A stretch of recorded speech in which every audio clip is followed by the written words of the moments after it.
Ambition is critical. Are we back in the room? What's happening, Dad? Well, I found out a new rule in life today. Right. Apparently it's against the law to burn anything in your garden before tea time. What? Yeah, I tell you how I know. Right. Fucking, my brother-in-law come up there because he wants to use my shed to put his tools in. Fucking, I shouldn't have said that. Old junkie's be in my shed tomorrow, innit? Robbing his grinder. And he basically burned everything in my shed. With just a lighter and a bottle of gas. Fucking apparently it was like a Roshi out there. It was 2 in the afternoon. I'm in work and all the neighbours complaining because they got their washing on the line. And see those Downs new Ralph Friend t-shirt is on a nice charcoal colour, which is great. Well, you know I like a fire. I've created many bonfires out the waste ground behind my back garden and in my neighbour's garden. I'll burn any fucking thing. But the one of my neighbours did say to me a while back, you should probably wait until the sun goes down. Right? Yeah. That's basically the talk. So don't be like banging out fires at 12:30 in the fucking day. Just sort of wait till everyone's got their shit in, like, you know? Problem we got with Jamie being such a thick cunt. This is the boy, mind, who just bought an Apple Watch and he won't put it on no more. He swears blind that his Apple Watch told him to put the Snickers down when he picked up the Snickers. So I'm not having it. But he's fucking adamant that the thing was talking to him like Kit from Knight Rider. He reckons they told him to put the Snickers on. No, Siri. Yeah. He's adamant that they said put the Snickers down. He only had it 3 days. Put it back in a box, left in the bedroom. Thinks he's got a mind of his own, like, that damn wacky Phoenix film. Her, is it? Oh, shit, I never saw that film, but that looked bananas. That's what he reckons. It's like, he reckons he's fucking got a mind of his own and all that. So this is the type of thick cunt we're dealing with. He put, out the back, I've had a couple of tyres, no car tyres. Yeah. Just stuck in the corner doing nothing. So he didn't throw the tyres on? Oh, in there, mate, honest to God. It was God. like an Indian film, like an Indian reservation, yeah, genuine. 3 doors down, so he was telling him to put the tea down, put the tea on, no the smoke signals and all that. Yeah. Honest to fuck, because I'm driving home from work, and I'm thinking, fucking hell, some dog can't set Kilvale on fire again. No black smoke and all that. Yeah. And I'm thinking selfish cunts, but then Kilvale's to the left of me, and the smoke is to the right. And I'm like, what the fucking hell is that? Turns out it's fucking Jamie burning tyres in my back garden. He's caused fucking murders round here. All the neighbours been knocking. They're in the house, like they're in the house in the living room, and they thought they smelled burning upstairs. It's Jamie, 3 doors up. He's caused fucking riots. Honest to God. Absolute riots. And I'm tapping all, I've been broke my shed door now, so I can't even shut the fucking shed door. Well, you could just throw the shed door on top, fuck it. I think that's tomorrow's expedition, to be fair, like. Caused absolute chaos over here. And I was in work, like, doing fuck all. You know what I mean? And everyone's knocking my door and giving me shit, saying they've ruined their fucking new towels. Fuck that. And they really taking the piss now. They'll give me, like, £20 bills, like, as if they fucking brand new Egyptian cotton. Yeah, fuck off, you scruffy cunt. I see the way you dress, you kids.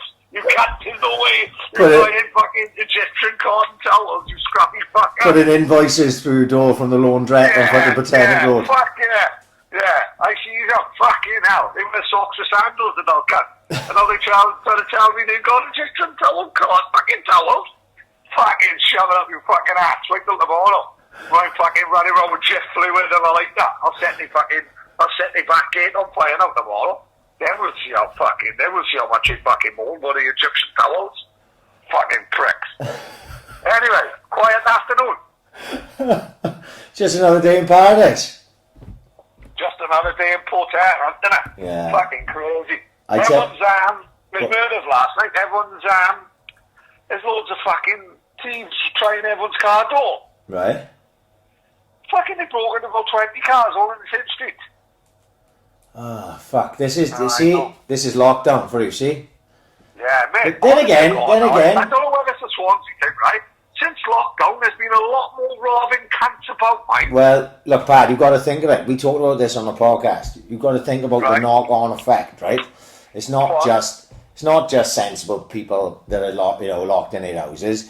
The rogues of the world are locked in their houses, and these rogues of the world, especially druggies, they need money to fucking score drugs. to operate their life that they become accustomed to, especially if you're cracking these fuckers are proper heavy into heroin or what have you. So normally those people will fund their lifestyle by shoplifting, right? But if the shops aren't fucking open, you can't rob shops. So then, you know, where do you go then? You've got to rob each other, or you're going to rob people. Like, so there's people now who probably never thought of burgling fucking houses before. Not that I'm not saying that shoplifting from shops is, you know, okay in that either. But what I'm saying is, pretty much am. Don't worry about that. Right, we are okay. I was trying to play it fucking tidy pad, but let's be honest, how much? I must have bought 7 pairs of any Lloyd fucking jeans off down at Brimellen off of shoplifters over the years. But there we are. Listen, who can ever forget Brimellen having the famous Colin Green round about December the 16th every year, the Brimellen Shoplifter of the Year Awards, most improved shoplifter. Shoplifter of the Year, you know, it was great awards, wasn't it? You know what I mean? It's fucking class, like that. It's like brilliant. But what I mean is the knock-on effect from this is they still want to score drugs, so they got to go out fucking robbing houses or cars. To tell you one thing I found funny, listen to this, Pad, right? So obviously the taxis went dead, yeah? So obviously I wrapped the fucking job in, I'm elsewhere, but talking to a couple of boys I know still had to carry on working, like even though it was fucking out there, they had no choice, you know.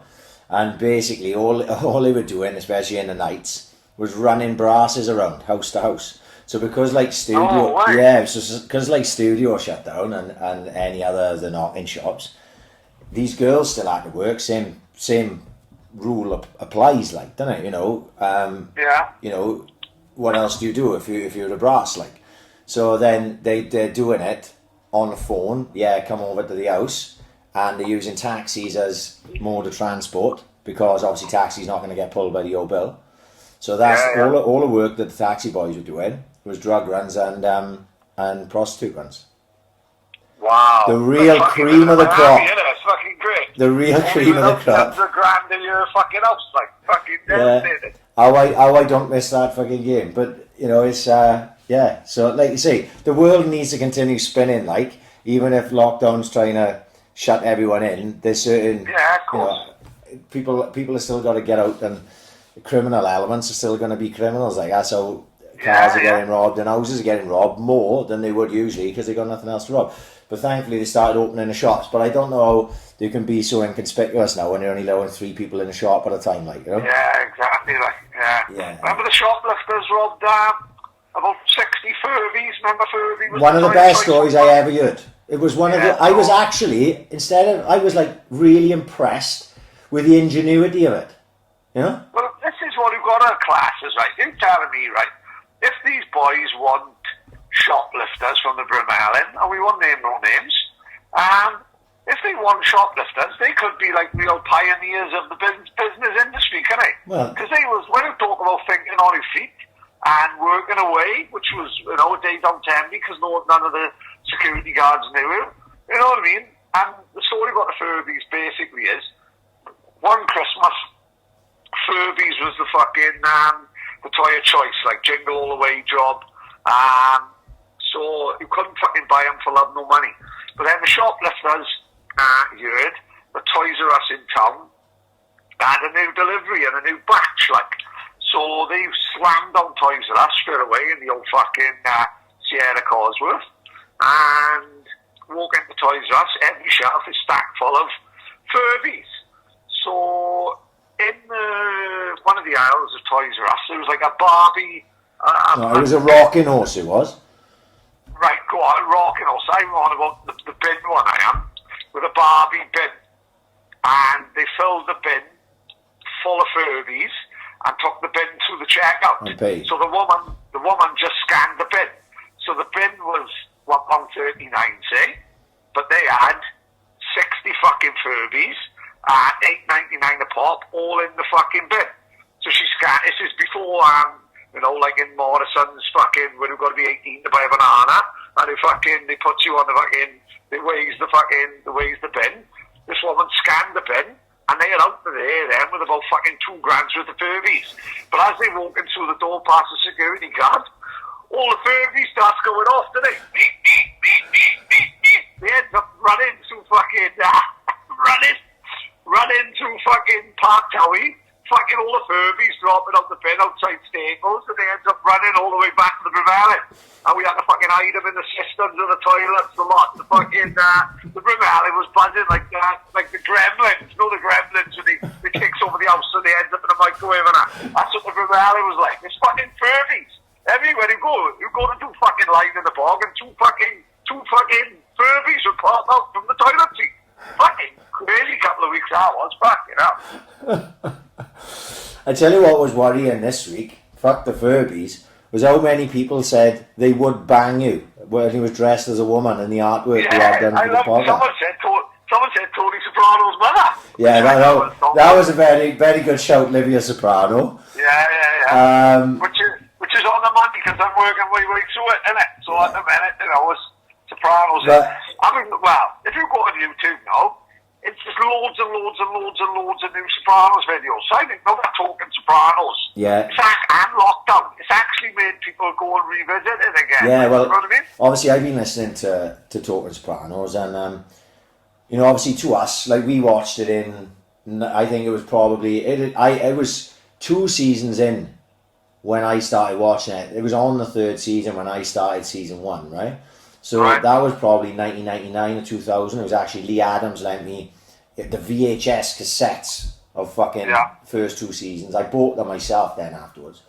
But like when they're talking now on Talking Sopranos, I'm not sure how far you are in. I'm about 8 episodes into Talking Sopranos now. But they've talked about it and saying like a whole new generation. It's the number 2 show streaming on HBO. Wow, fair play. Right? And it's fucking over 20 years old. So there's like a whole new generation of people, but really speaking, our kids, you know what I mean? Our kids' generation are starting to watch The Sopranos over for the first time. I know Scotty Cheatham, because I spoke to Scotty this week. Like, he had never seen Sopranos before, and I was like, oh, mate, you're in for a fucking treat. And he's like, and I seen yesterday, he posted, fucking hell, I never got into this before, like. So there's still a lot of people out there that never saw The Sopranos. And can sit there. Well, mate. Well, yeah, I imagine the only thing that would have aged, because the story don't age, the only thing that would have aged in that is cars, right? Yeah. And like mobile phones and maybe dress sense in a way, but I don't even think the dress sense ages because the dress sense was never our dress sense anyway. Does that make sense? Of course not. Yeah, because of course not. It's the Italian American mobster dress sense, which as far as we know is still the same way now, you know? So, like you say, you will see with mobile phones and with cars and things like that, but the story itself, like really, I think will stand the test of time, and I think people will watch it in 40 years and 50 years and still talk about it the same way, because it is a timeless fucking piece of TV, you know what I mean? Arguably the greatest of fucking all time, I'm fucking sure of it. And yes, you did look a bit like Livia Soprano as it goes in the photo, in the artwork we done. Well, not we done. Sniffer Kelly did for this week's podcast. Which, on a side note, right? Now I don't know where you came up with that idea, right? Right. And what the reasons were for it, but when you sent me the picture to send to Sniffer, I was like, that's the fucking piece out of Ozark, right? Right. That piece, who was the governor, in what we're talking about, if you haven't seen the artwork, which is on Twitter, is Linda LaPlante's ITV TV show from fucking 1995 or something called The Governor, which is about a governor of a prison, innit? And she's a woman, right? And that woman, that actress's name is Janet McAteer, right? Or McAteer, I don't know how you pronounce it, right? Now, she is, I don't know how much of Ozark you've watched, but in Ozark, she's the cartel's lawyer. She's one of the main characters in Ozark. No way. Now, when I started watching Ozark, you know, you're looking at someone and you're going, fuck do I know her from? And I just didn't, really look into it. Normally I would Google that type of thing, but I didn't. And then you sent me that picture and I'm looking at it going, fucking hell, that's the lawyer from Ozark. So I don't really remember The Governor, truth be told. I can't remember it as a programme, even though I recognise her. But I had a little look who was in it, right? Right, go on. Oh, mate, there's some fucking proper classics in it, right? Really? You seriously, right? Charlie Slater from EastEnders is in it. Right. You do know who that is, don't you? Derek Martin, but I don't know anything more about him than that. Right. So isn't he not Freddie Foreman's boy in real life? No, he's older. Bloody Freddie Foreman's age. Charlie Slater Right, is. okay. You're thinking of Jamie Foreman. Yeah, that's right. Not Jamie Foreman. But Idris Elba is in The Governor, right? Idris Elba. Oh. Idris Elba, obviously, of The Wire, Luther, you fucking name it, he's been in it these days. He's actually a big star in Hollywood. Eamon Walker's in it, who is Kareem Saeed from the TV show Oz, which was actually the original HBO TV series before Sopranos came out. He's been in loads. But he was a massive character in Oz, the American TV series about a prison called Oz. One of the first things I ever watched. I loved it. Fucking absolutely loved it. Craig Charles was in it. Obviously Red Dwarf, fucking Coronation Street, fucking soul funk DJ. And the one that tickled me the most, and I don't know why, was his guy's name's Adrian Scarborough, and he's Pete. He's Pete from, we talked about him the other day, from Gavin and Stacey. Oh, you're a right nasty bastard. Pete. Right, it's him. So I clicked on him, right, because it just tickled me, just seeing his face in amongst these, like, Idris Elba and that. I clicked on it. Turns out he's a right, like, lovey-dovey theatre actor, that fucking mush. Mate, they all are, mate. They all are. Danny Dyer gives it the big one, saying, Danny Dyer will... You look at Danny Dyer, and he makes out he's one of the lads I'll never get. Greatest Danny Dyer line in Football Factories was when he was with the Sheffield United guy, Steve Cowans. Right. And he made him come and watch his, like, local Sunday league team, like me dragging him along to the Saints. And he's there walking along with brand new white Reebok classics. And he just looked at the camera and he goes, "It's fucking Nova man making room of fucking trotters." Fucking brilliant. Fucking Nova man making room of fucking trotters. Fucking class. Danny Dyer's a lovey, mate. You know, they all fucking are, mate. Do you know the story I liked about Danny Dyer? I don't know if you've ever heard this one, right? I fucking can't even remember where I read it, right? But Danny Dyer obviously started off when he was young, didn't he? And I'm not sure what he was in when he was young. Well, I tell you, he was on a good thing, which if anybody ever get the chance to watch, there's a thing called Is Addy on the Boat? And it was all about a guy wrote, Colin Butts, his name was, wrote the book Is Harry on the Boat. He was like an 18 to 30 rep in Ibiza. And it's like a made-for-TV film based on his life. Rest in peace, he died last year of cancer, that happens. Like, but he was like iconic to Ibiza, as in like, not one of the faces that was there in the early 80s and all that, you know what I mean, was fucking, like, in Cool and Amnesia and all that, and he was like an 18 to 30 rep when 18 to 30 was first kicking off, sort of thing. And he was like an Ibiza staple, and Danny Dyer was in that, and it's actually great film. Like, it's called Is Addy on the Boat. I highly recommend it. It's fucking brilliant. The first thing I remember Danny Dyer being in was Human Traffic. Great, amazing. Yeah. And then obviously he was in a lot of the anyone who needed a Cockney, he was the Cockney when he, obviously he was in Football Factory, he was in The Business, he was in loads of different stuff. Anyway, well, the story I heard was, right, he, before he got the EastEnders gig, like, he had done all these films, and he's not making mega money, but he was still living like a fucking rock star when he on a fucking Charlie all the time. He'd get paid to do PAs in nightclubs, and Danny Dyer Saturday night in Ritzy's, you know what I mean? Live PA, and he just turn up or whatever. But his acting career wasn't that fantastic, because like we've talked about before, people think they see you in The Business and Football Factory and whatever else he was in. Severance was a good film he was in, which a lot of people probably haven't seen. He didn't really have any dough, right? But he bought himself like a Porsche fucking Boxster, that type of thing. He was like living a life without really having money. So the way he said in the story was like, he was basically brassic. He had a Porsche Boxster, which he could hardly drive because it was fucked, right? He had no money to even really put petrol in it. And he was driving to the EastEnders fucking audition to get the gig for Mick, the character, which obviously he's played for a long time now, like, and like rejuvenated his fucking career, like. Well, it have, innit? Totally rejuvenated his career. But when he told the story was like, I've always liked Danny Dyer. I will say that. I've always, even though he's not really Football Factory, fucking all that type. We are gays, and he's giving it the big one. He's more of a lovey. Let's have it right, man. Everything he's in, I pretty much enjoy. Yeah, Football Factory. If it's on there, you gotta watch it. Laugh about it now. It's a fucking great film. You gotta watch it. Very, very, very fucking relatable. Like, it's really good film. Yeah. The Business, I think, is an underrated fucking classic. The Business is a great film. I watched it when I was doing lockdown. I watched The Business. Fucking brilliant film. Brilliant. Great film. Yeah. Tremendous film. And let's not forget as well, what do you call it? Even Football Factory and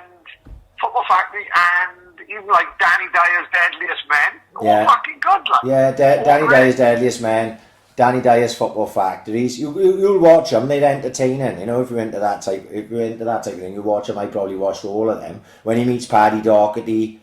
Before Paddy Doherty, he became like the most famous gypsy in the world, Exactly. He met Barrington Patterson, I think, and all these different guys, like Edders from all around fucking the UK. Who's the guy up in Newcastle? Not the tax man. The other one with the Paddy Conroy. Eye patch, Paddy Conroy. He's the like inspiration behind my idea that if I ever lost an eye, I think I could live with it. Like, Paddy, an eye patch on easy. Paddy Conroy done it right, didn't he? But, yeah. So basically, Danny Dyer's had an half decent career, but he was skint, and he was literally down on his luck. Was really like at his wit's end of like what he was gonna do, but then he got the EastEnders fucking gig, like driving his clapped out fucking Porsche Boxster parked outside, like giving it the big one, like. He knew, he was a fucking guy, and he tells a story. He's quite honest. I think Danny Dyer, whenever you've seen him, obviously, and it changed his life. Then that role, he's probably on fucking mega money now playing. Now he's probably the biggest cat in Cardi. Like everyone always wants to leave Cardi. EastEnders. Everyone wants to leave EastEnders. Remember Marty McCutcheon? Yeah. They all want to leave and go to Hollywood. Like, unfortunately, it don't fucking happen. You don't can't stay where you are. You look at Phil Mitchell. Enjoy it. Steve. Listen, I've seen Max Brannan. Yeah? Yeah. Max Brannan was doing like adverts for fucking Royal Mail TV. Like bad acting and all that. Yeah. Next thing, and he was like a proper ugly ginger cunt. There's no other words to describe it.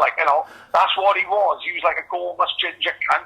And then he goes into EastEnders, and all of a sudden, he's winning like Arts over the Year and shit. Yeah. You know what I mean? Just stay in your lane. Listen, you're in EastEnders, you dull cunt. You ain't going to make it in Hollywood. You're not nonchalant enough, are you? No. You're not in with a noncerati. Stay in Albert Square, finger Peggy Mitchell, be happy with your lot in life, innit? Speaking of the noncerati, we have had some luck since lockdown started. Nothing's happening in the world. It's like we planned it. In a minute, we're going to be roped in with fucking Tom Hanks and shit. 100%. Because whoever thinks we're planning it, you know what I mean? It's unbelievable. No better time that this could have happened. I'm in work. We've called this lockdown. I'm in work. Called it. I'm in work, right? I don't have time to really look at my phone. So when I get in the house then, it's like a fucking bombardment of messages, right? And Ghislane Maxwell got nicked at some point today, or maybe it was whatever, but it came out this afternoon. So I walk through the door, I'll have a little nose on my Twitter while I'm having a dump, and I click on, and there's about 15 different messages saying this is the AIC effect or whatever, Ghislane Maxwell's got fucking nicked. I'm like, you cannot write this.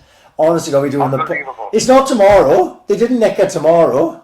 They nicked her tonight before we done the podcast. I could not fucking believe my luck. I was like, whoa, unbelievable stuff. And to think, like, obviously we've talked about this a lot especially over the last few weeks, but to be honest, Pad, in fairness to us, you probably named Ghislane Maxwell fucking over a year ago. You know? Easy, man. Yeah, easy. It was easily a fucking year. Easy. Wasn't it? And the rest. No one of you heard this is before any Epstein documentary. Yep. Before Epstein had fucking died, we were talking about Ghislane Maxwell on this podcast, talking about her possible links with Mossad. how fucking much of a fucking scumbag cunt that old man was, and a relationship with Epstein. Next thing, Epstein's arrested. Next thing, Epstein's been suicided in his hotel room, and Ghislane is strutting around, nothing happening to her, and we're saying, fucking come on, how the fuck is she walking around? How the fuck is she being named in a Netflix documentary and yet still free? Well, not today, kid. No. You've been fucking pulled in. Not today. And this is just like, you know, we talked about it, like how it's a house of cards falling, isn't it? You know, you get Epstein in, they managed to, like, let's be honest, he didn't kill himself. He got killed off somewhere or another. There were so many influential. There were so many. If he's dead, he is. You know, yeah. if he's even dead. If he's even dead, yeah. There's so many influential people in the world that would want them fucking brown bread. That, you know, obviously somewhere or other you had to go on that. And then I said Weinstein, like, you know, if it's true, like, I'm not saying that QAnon conspiracy is true in any way. I don't know. I'm only ever reading, and when we talk about it on a podcast, I think there's some sort of idea now that I'm a conspiracy kook, which in a way I am, in many ways. But what I'm trying to say is, all I'm ever saying to people is, just go and look for yourself, make your own mind up. Don't listen to fucking me. What do I know? You know? Yeah. But I'm just going to put it on here for something to talk about. If you want to find out after, go and have a look yourself, right? So, Weinstein, right? Weinstein's in now, and Weinstein, for all we know, Weinstein could be blabbing about fucking anything. Or maybe he doesn't even know about, him and Epstein aren't connected. But maybe he is blabbing. But I'm telling you, getting this fucking piece in, right? That is the fucking... There are people flapping all over the place trying to find out how they can order a suicide for her tonight. Because she is the key. It's even been put on BBC website about her getting arrested. Right. So, like, there's no hiding from that then. Half the fucking stuff that he make it onto the BBC, does it? No. You know, but even that's probably the biggest news thing of the day, like. Yeah, and the thing is, it's so out there now that, like you say, we talked about it, no one knew her fucking name. No one probably knew who Robert Maxwell was. But obviously, because of how old we are, we knew who Robert Maxwell was through football first, because he was the old Derby County. Chairman of Oxford. Oxford, is it? Yeah, I thought it was Derby. Yeah.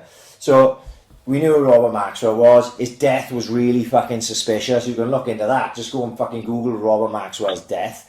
He was no fucking nice guy by any stretch of imagination. It turns out his daughter's a fucking... Thousands of pensioners out the fucking millions of crap. Right, so, you know, go and have a fucking research of that. And then his daughter then turns out to be the girlfriend of one of the world's biggest sex traffickers, especially to the rich and famous and fucking powerful, right? You go back now and you think about this. I didn't think about this at the time when I watched the Epstein doc, right?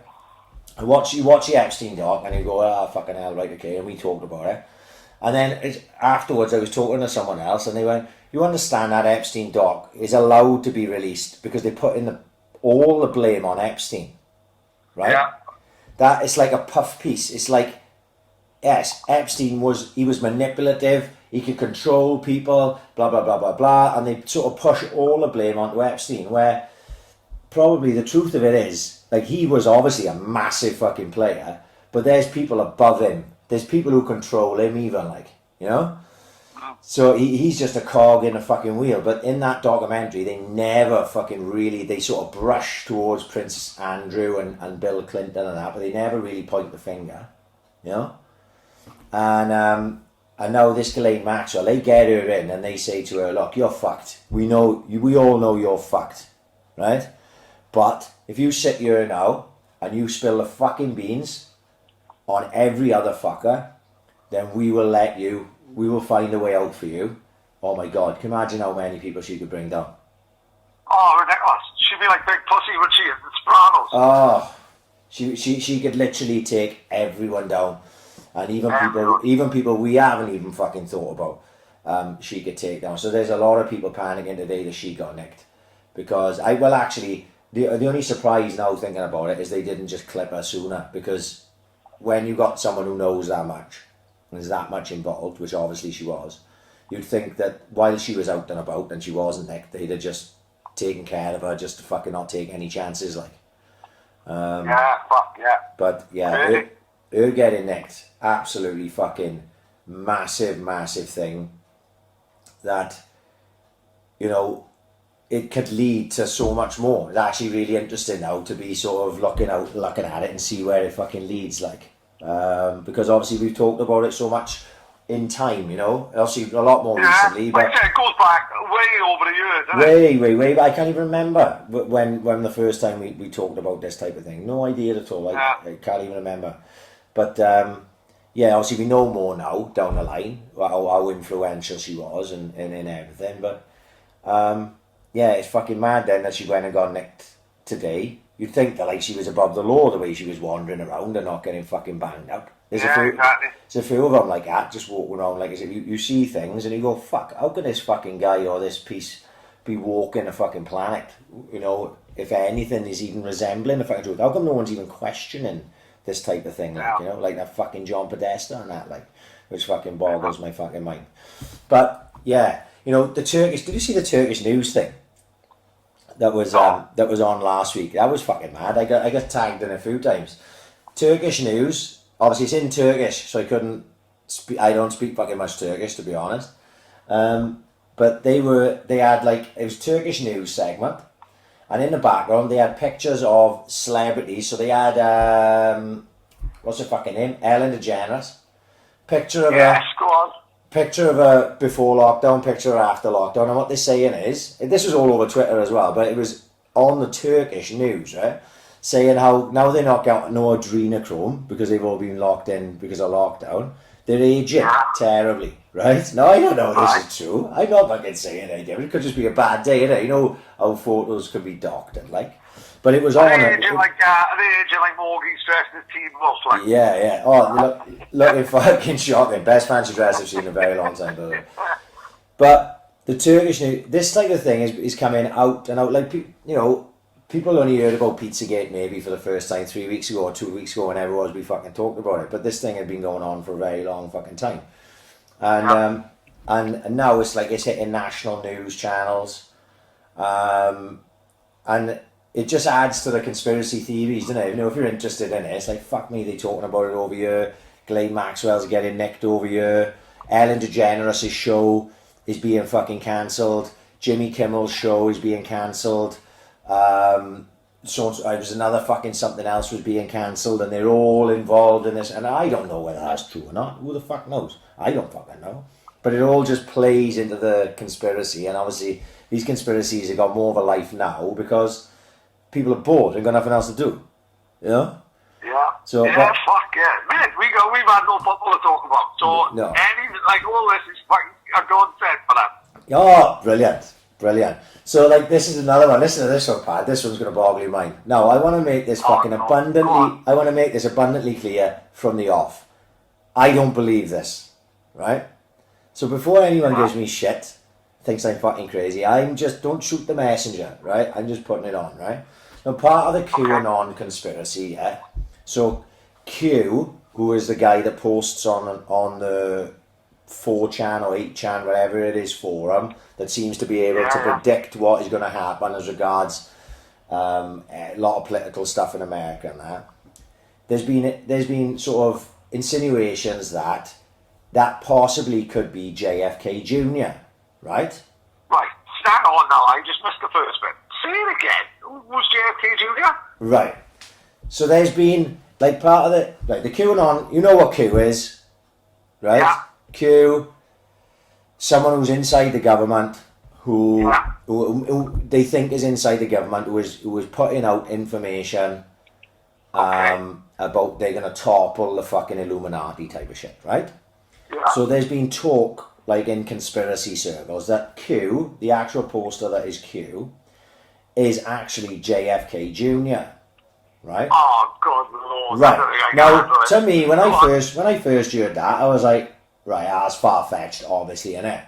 But it's a lot more far-fetched than that, because a lot of people, like me, wouldn't know that JFK Jr. is dead. Yeah, he died in a plane crash, didn't he? No, I had absolutely no idea of that, see, when I first heard it. I was like, oh, right, okay. The whole family's supposed to be fucking cursed, God help them. Right. Every single one of them got off early, randomly. I tell you what always tried my mind. Have you ever seen The Name of the Father? You obviously in The Name of the Father. Of course you've seen it. My name's Giuseppe Conlon. I'm an innocent man. Yes, Seen yes. it, innit? Like, classic film, innit? Great film, great story. Amazing. So, one of the... Would they be the Birmingham Six, I think? Well, they were suspected IRA terrorists, weren't they? Oh, they were right. So, I think the Birmingham Six, I think these are the Guildford Four, I think, right? Right. So, one of the Guildford Four, obviously, you had Giuseppe Conlon, the old man, died in prison, tragically. Look, died in prison for a fucking crime he didn't commit.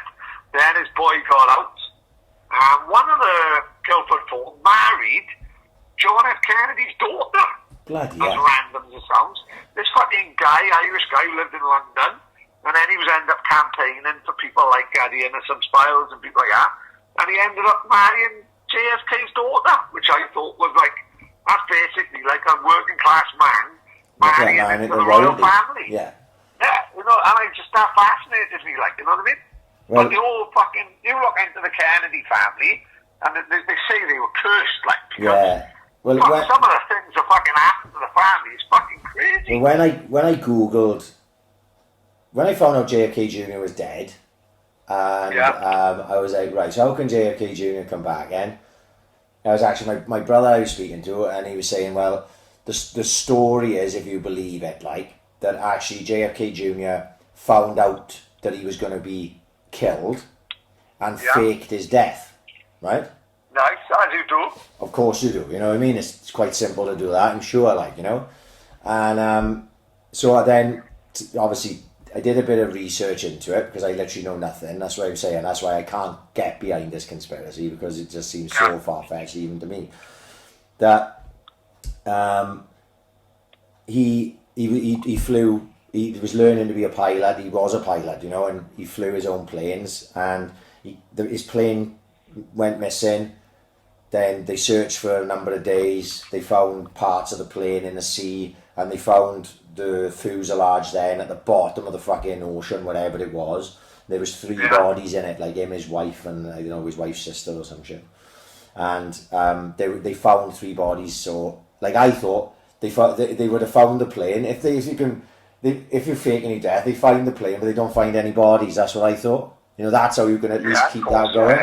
But no, they found the bodies and they say dead. So I'm like, right, I can't get behind this. This seems too crazy even for me. But that is part of the thing. And there was a thing that as my brother sent it to me again. It was Donald Trump talking. Yeah. He's like doing an interview, and it's like it's not an interview. It's like a walk around. You know when he's walking around, and he's in the Oval Office, right? Like the West Wing, innit? My machine, walk with me. Walk and talk, innit? Yeah, so he's walking, and there's a picture on his desk, and it's JFK, the original JFK, and he's looking at it, and he goes, oh, this is I'm not going to do a Donald Trump impression, right? I leave the impressions to Paddy. We're loaded, we're going to China. Right. That's going to be good. So he goes, this is JFK. And he goes, that's John. No, I didn't realise he called JFK Jr. John. That was his nickname, right? And he says, he says something like he's about to come back and and then he changes what he's saying, right? Oh, Lord. So obviously all the conspiracy theorists jumped on it and were like, Trump's nearly spilled the beans that John F.K. Jr. is coming back. Oh, my God, yeah. Two crackers for me, even. Two crackers for me. I like my conspiracies bathed in some sort of fucking truth, like, or some sort of possibility. Guaranteed, now I'm saying this, I'll put the curse in it. JFK Jr. is about to walk in through my front door now, like fucking this is your life. No, 100%. He's going to wait till next Thursday, isn't he? Oh, next yeah. Thursday, he's going to reveal himself on fucking John Craven's news, isn't he? That's it. If we're struggling for fucking material for next week, 100% John F.K. Jr. will come back next Thursday and save us. But 100%. Carrying across this bitch, like, surprise, surprise, motherfucker. So, it's, you know, it's, there's a lot going on, and with that Ghislane Maxwell, there's going to be, who knows where the fuck it goes. With this thing, like I said, anyone, don't take my word as fuck all. What the fuck do I know, right? But you just have a look at these things yourself. And since the Pizzagate thing a couple of weeks ago, 2 or 3 weeks ago, whatever, man, fucking hell. My Twitter and Instagrams have just been getting blown up with people saying to me this, that, and the other. People get right into it, like, you know. It's great, man. People just send me photos of Sean Ryder and Bears on Gogglebox saying this is going to be you and Ryan in 20 years' time. Yeah. It's fucking great, like. I don't get none of that. I guess in and I just get my brain battered by conspiracy stuff for the first fucking hour I walk through the door. Like I honestly can't keep up with it. Some of it, and some of it's really, some of it's interesting stuff, but I can't possibly like fathom all of it and like make sense of all of it. Right. One I got sent the other day. Right. What time is it? I don't want to go into nonce or no nonce too early. Should we go in for nonce or no nonce? Because this... mate, listen, it's never too early for nonce or no nonce. I was amazed. This is the biggest fucking game show since we are the champions. Can you remember that in the 80s? I still love that. At the end, everyone used to jump in the pool, fully clothed. They used to think it was fucking brilliant. I was absolutely blown away with the response for nonce or not this last week. How would it take them 3 years to do that like that? I've no idea. I've absolutely no idea. It was like, I was comments like, it needs to be a Saturday night primetime television show. 100%. Only thing is, if Anton Decker fucking apologising for blackface 15 years ago, we pretty much we fucked. He's on the way now. Yeah, we fucked. I can't see us getting the fucking job, but we are very cheap. ITV, if you're listening. Mate, I was blackfacing up last July. Don't worry about that. So, there was constructive criticism, let's say, towards Nonce or not. Firstly, Sniffer messaged me on a Friday and goes, genuinely, you cannot do nonce or not, right? No, Sniffer. Do you know what I'm going to call him from now on? Off-com. He can go get fucked, Sniffer. Sniffer, just do the drawings in your bedroom and shut the fuck up. We don't want to know your opinions on nonce or not. Right. You fucking idiot. Nonce or... Fucking hell, David Avenue, my fucking ass. Sniffer Kelly, now officially the fourth horseman of AIC. Sniffer Kelly. He's like the conscience of this podcast. If we do something out of hand, Sniffer tells us immediately. And Sniffer messaged me Friday morning going, you cannot do nonce or not, right? You will literally not have a podcast by next Thursday. I was like, it's too late. You know what I like, Sniffer? Do you know what I like we can do with Sniffer though? We can blame him for everything now because he's just tag him in everything. We'll just blame him. Yeah. If anyone's going down to Chinatown, it'll be Sniffer. 100%. So that was one, and then so next thing out of the blue. Oh no, sorry, that's what it was. People were saying, look, it seems like you two had a bit of bias. Oh, I like that film. He can't be a nonce, right? Now, what do you mean? Come on, man, I'm not the FBI. For fuck's sake, Michael Jackson. I've told you before. Anyone who writes Billie Jean is well within their right to finger two kids if their parents allows it. That is the fucking rules, mate. You know what I mean? There's no way I'm boycotting the King of Pop because he fingered a couple of 8-year-olds. End of story. Move along. Blame Slipper of any app. And what you need to remember is, this is our fucking podcast and our game and our fucking rules, right? So we'll do whatever we fuck we want. If we like Ben Affleck in Good Will Hunting, he's not a nonce. Exactly. You know what I mean? Exactly. Of course, fucking hell yeah. Right. You know what I mean? Matt Damon departed, 100% not a nonce. Not a nonce. If he will this week's nonce or not. No, so, that, then, Maxine, out of the blue, the cross-stitch bitch.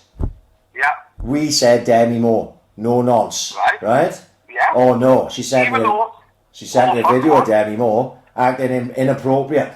Right? Oh, two. Not Ashton Kutcher.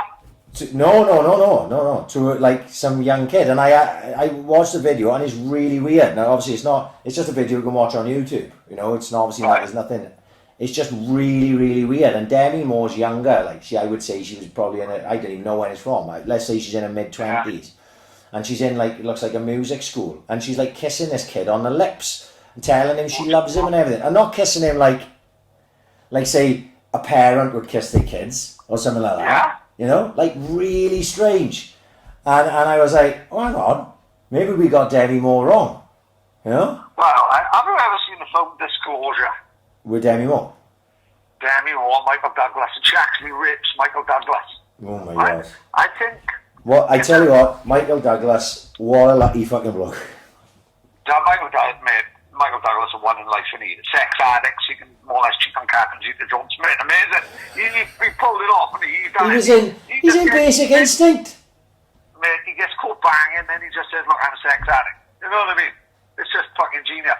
So anyway, Demi Moore, when she rapes Michael Douglas in Full Disclosure, is one of the sexiest things I've ever seen. I think I had more wanks in 99 to that film than any other fucking film. And I mean that in all my life. I think that was one of the best fucking scenes ever. So, if she's a nonce, so be it. She can get over here and rape me on my kitchen table. I couldn't give a monkey's. Right, so we head into nonce or not on that note. Right, go on. Demi Moore, no nonce. We give it still. We're going to stick with no nonce. Right. Alright, I'll go back my word then. This is part 2 of nonce or not. Let's go in. Right, first. We should really have like a little scene too, don't we? Like, you know, We should have. I tell you, we should have music. There should be some game show music. Nonce or not game show music. That's something for somebody to come up with who's more intelligent and creative than us for next week. Well, maybe we should have like Celebrity Juice team captains. Right. We could have like Rolf Harris one team captain, Jimmy Savile the other. You know what I mean? Max Clifford hosting the show would be great. Like, you know what I mean? Right. So here we go. This is round 2 of nonce or not. There's 3 weeks of this, so fuck it. You'll drag yourself as long as Oh yeah. We'll find some other flight lists after that. Anyway, there's people genuinely tuned in this week to listen. There's people who've seen Ambition is Critical. I think it's about the Swans. I think you'll have the shock of their life, really, finding out whether fucking Max Bygraves was a nonce or not. Like, fucking brilliant. Right, let's head in. Hit me with it. Top of the list. I'm not going to do them all because there's like 30 fucking names here. I'm just going to do the ones we know, right? Same as last week. It's just a reminder of a few we went through last week. Anthony Kiedis, Red Hot Chili Peppers. There was a few random ones. Fucking, I'd say Demi Moore. Gwen Stefani, that one surprised me, but there we are. This is Jeffrey Epstein's flight log from trips to what was affectionately known as Pedophile Island. Right. Yeah. But our disclaimer is this, that obviously there could have been actors, actresses, people of power who were not privy to the fact it was called Pedophile Island, and just there was a guy who prepared to fly onto this fucking Virgin Isles to have a party, and that's the way they seen it, right? Listen, it's no different to us going out to the Virgin Islands to see Kevin O'Donnell, innit? Maybe we went out there then innocently enough, you know, and then next thing we hanging out with the Jamaican bobsleigh team. It can easily happen, can it? You know what I mean? It's not beyond the realms of possibility. No, exactly. Right, so let's go to the top of the list. Here we go. James Franco. Right then. Always thought he was a bit of an oddball. Loves his fucking blow and all that, which is no excuse to call to anyone a nonce. But I'm going to go straight off the bat, nonce. He's going to know all about it. Very peculiar character, in my opinion. I'm sitting on the fence with Franco. I don't know if I could go nonce. But yeah, maybe we'll have to come back to that one. This is one of them, this next name, that I would really hope is not, right? Okay. Jim Carrey.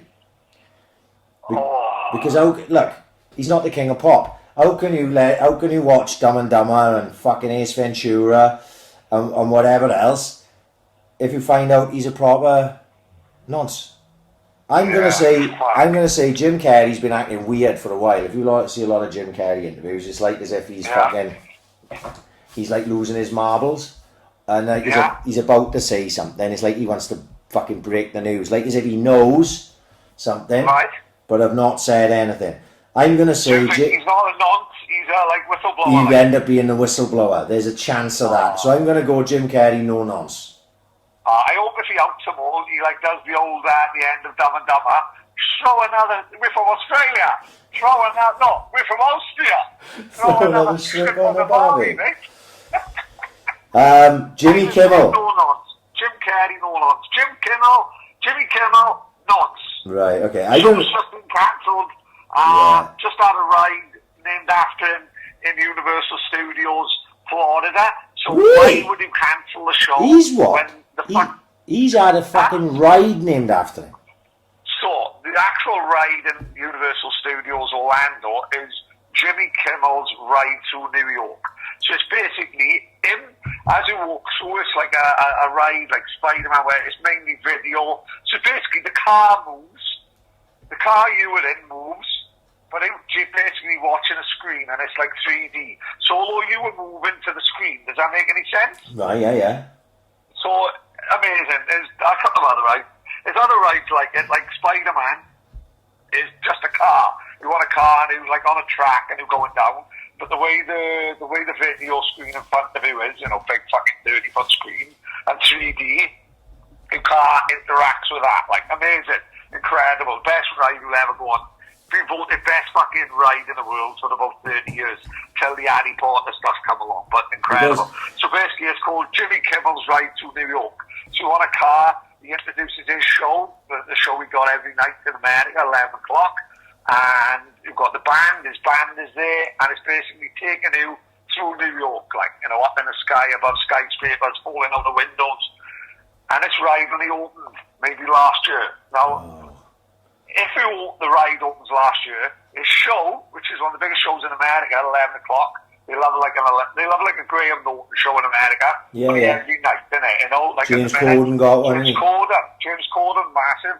Big shout out to the drag queen who works at McDonald's, who was dancing. What are you on James Corden? Yeah. He was on James Corden's show last week, not actually being interviewed, but James Corden was showing him footage of him dancing. Unbelievable how the mighty have fallen, because one day he's on James Corden, the next day he's trying to charge me 50 pence for fucking sweet and sour and barbecue sauce, a fucking stupid cunt. Unbelievable how fucking fame goes to end in a fucking day. You audible cunt, just give me sour cream. I just ordered a fucking 20 nugget share box, you prick. And you're trying to charge me 50 pence for a fucking sour cream. Get back in your box and shine the shoes, you cunt, fucking Liberace. Fucking done my fucking head in anyway. I will try not to get wound up with that. So why would they cancel? Why would they cancel a show that they've only just built the fucking ride in Universal? I cannot believe I'm acting like Miss Marple here. Maybe I'm taking this game show too seriously. Not so not. Hey, Pat, if we don't take it seriously, how is anyone else supposed to take it seriously? Exactly. Yeah, I'm going with Jimmy Kimmel, Nonce, for the fact that he's got a fucking ride in the first place. The guy's a fucking comedian who hosts a fucking TV show, and he's involved with these Illuminati fucking corporations and got a ride. Definite nonce. Yeah, he knows something. Yeah. He knows something, if nothing else, the fact that he's got a fucking ride. Right. Yeah. This is a weird one. John Cusack. Oh, please, no. He's the story of our childhood, isn't he? John Cusack, like fucking hell. High Fidelity, great film, underrated. I don't know if anyone's ever seen that. Yeah, very good. I'm thinking of all the young, isn't he in what's the Breakfast Club and shit like that? Yeah, he's also in Con Air. Very, right, 2 underrated films of his. I don't think Con Air's underrated. Con Air's a tremendous film. Yeah. If you're talking about action and adventure films, Con Air is absolutely tremendous. But have you ever seen Grosse Pointe Blank? Grosse Pointe Blank, great film.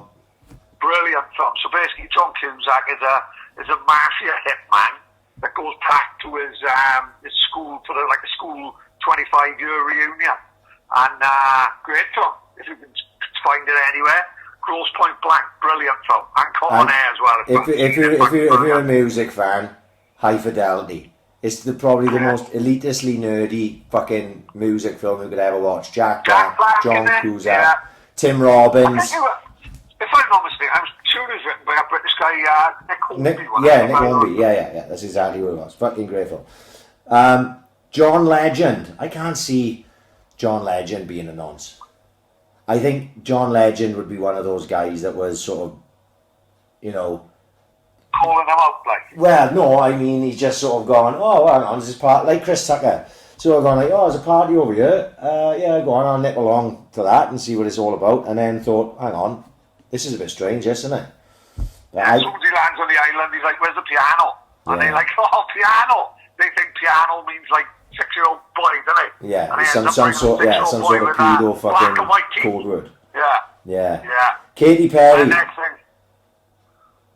Because the talk see with Katy Perry, and the same with Lady Gaga as well, if you watch any of the sort of conspiracy stuff, is that they sort of put Illuminati and sort of pedophilia fucking stuff in their videos, like hide in plain sight type shit.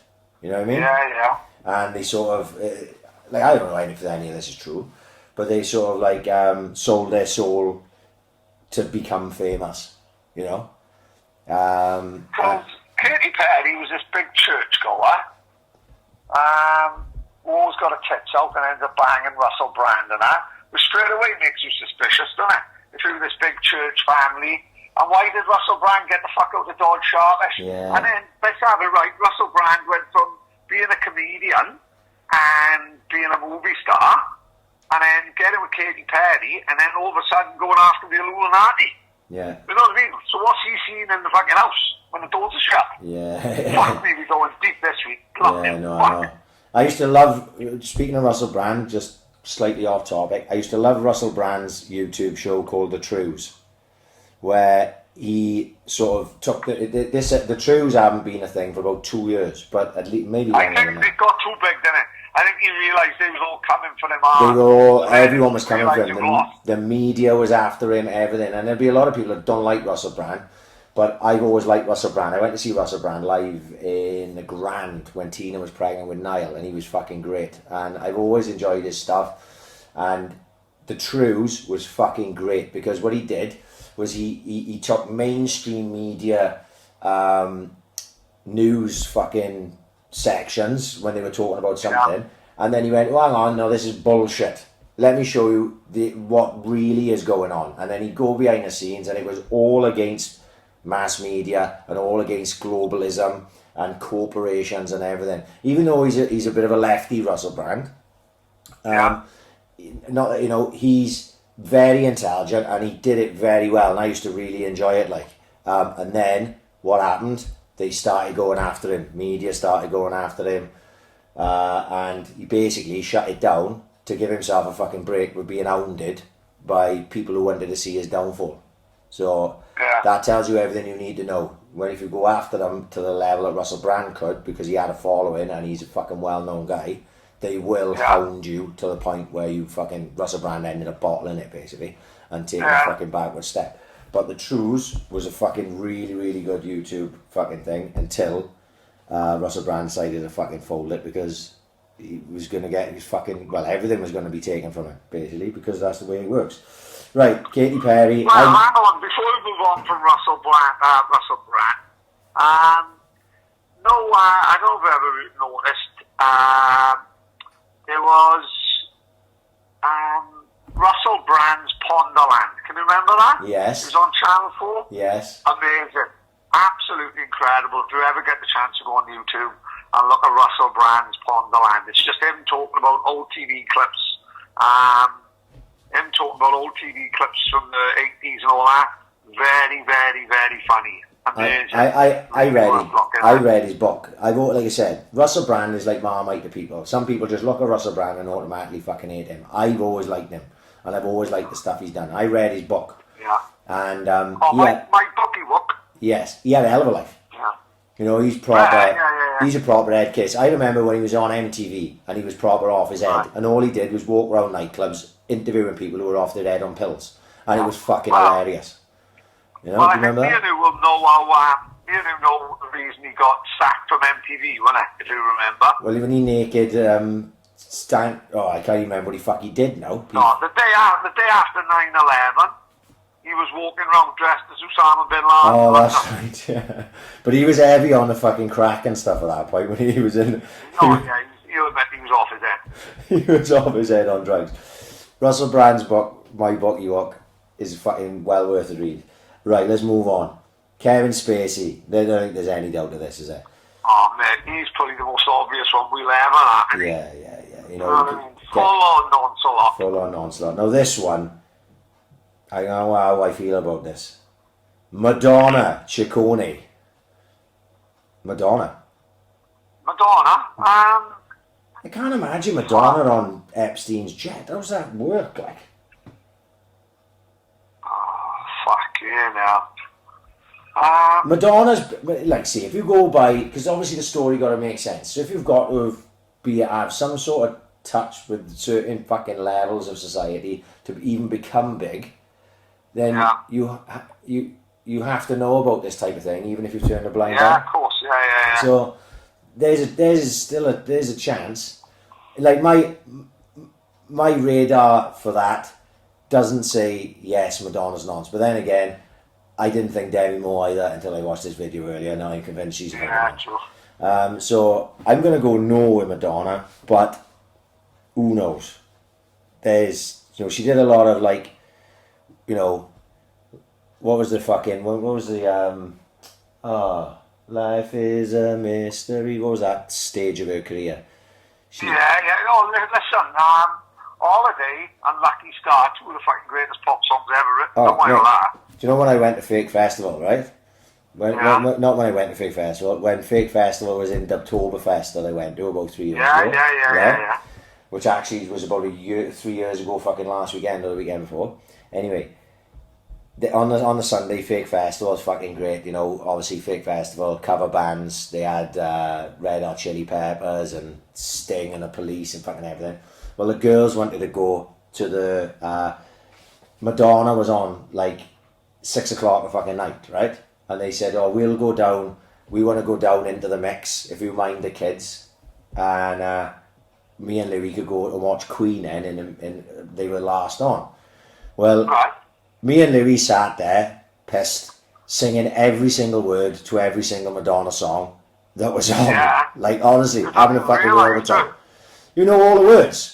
You can be my lucky star. You're singing like fuck. Great song. Mate. Amazing. When Vinnie Jones pulls that guy in his car window in fucking in Snatch, like fucking brilliant. Yeah. So Madonna. I'm not having Madonna as a nonce, so more like I hope that she's not a fucking nonce anyway.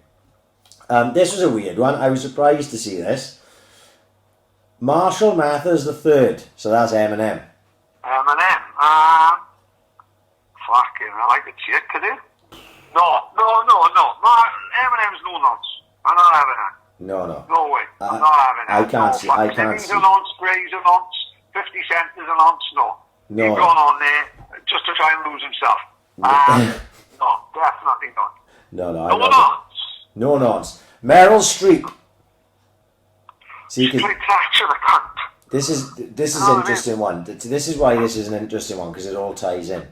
Because you can find a video on fucking, we may have talked about this, you can find a video on YouTube of famous people who supported Harvey Weinstein. Before he got fucking taken down, there was a lot of people who would go on stage and thank Harvey Weinstein when they were having... They were winning Oscars, they were winning Golden Globes, they were winning whatever the fuck, and they'd go on stage, they were in a Harvey Weinstein production, and they would like gush about how much they loved Harvey Weinstein. She happens to be one of them.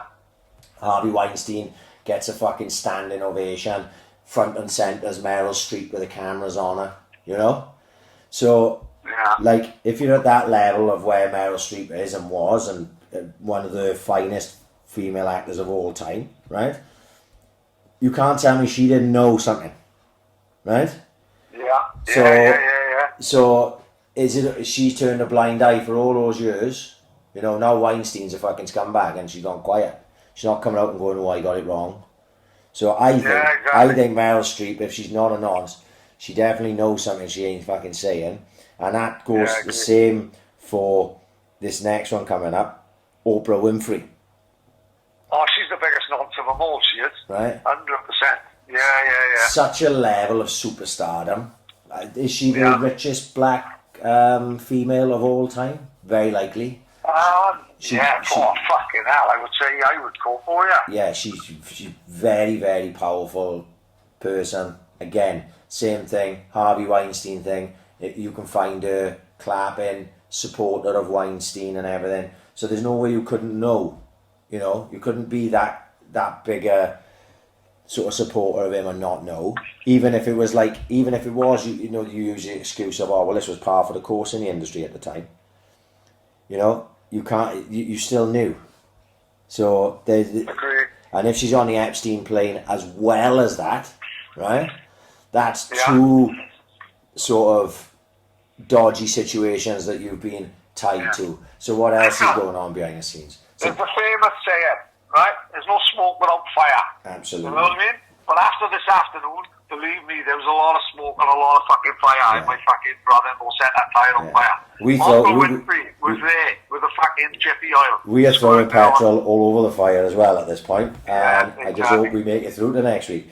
Right, they're going to do the last two, just because there's more than this, but these are the last two. Yeah, we'll carry them through next week. This is not going nowhere. No, it's not going anywhere. We'll find more to do after this. Pharrell Williams. No, like Pharrell, reminds me too much of me and my missus when we got together. Can you remember the song Beautiful he done with Snoop Dogg? Of course, yeah. Yeah. And he done another song with Snoop Dogg. I can't remember it offhand. Well, he produced Drop It Like It's Hot. Yeah, and it was always on when we was dating. My old man would go up his birds, and me and my missus would be putting MTV on, and I would come on and fuck me. It reminds me of too much of when I was courting my missus for him to be a nonce. That would pretty much put our relationship into question as well. If it's based on the epitome of nonsense. So no. Pharrell got a free ride on a plane. Yeah. Thank us later, Pharrell, you lucky fuck. Yeah. Pharrell Williams, just for the first NERD album, which is fucking one of my favourites of all time. I'm gonna give him a pass. Fucking classic. But yeah, I don't see it. I don't look at Pharrell and go nonce. And like I said, there'll be a number of people that were on these flights that just went one time and then didn't fucking see anything or hear anything or whatever the fuck. So maybe he falls into that category. This last one, another one that I would hope not, but if you truthfully, I look at him and go, there's very much a chance of it. Quentin Tarantino. Oh, total fucking nonce.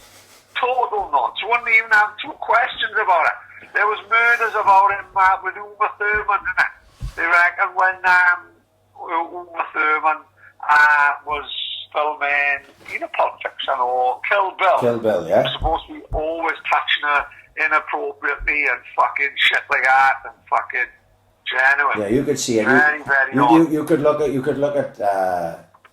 Firstly, his name's Quentin, and then secondly, you just look at him and you go, yeah, I can see that happening. Like I say, I would not like it because Pulp Fiction, Reservoir Dogs, just for them two alone, without naming his other work, two of my favourite films of all time. Yeah. I really would hope that that's not the fucking case. But Quentin, very likely in the nonce category. Sorry, Quentin, you've had a bad day. And that is episode 2 of Nonce or Not. And episode 3 next week. Who knows, even if we're alive this time next week, because, or if not being sued to high heaven. We got nothing to take.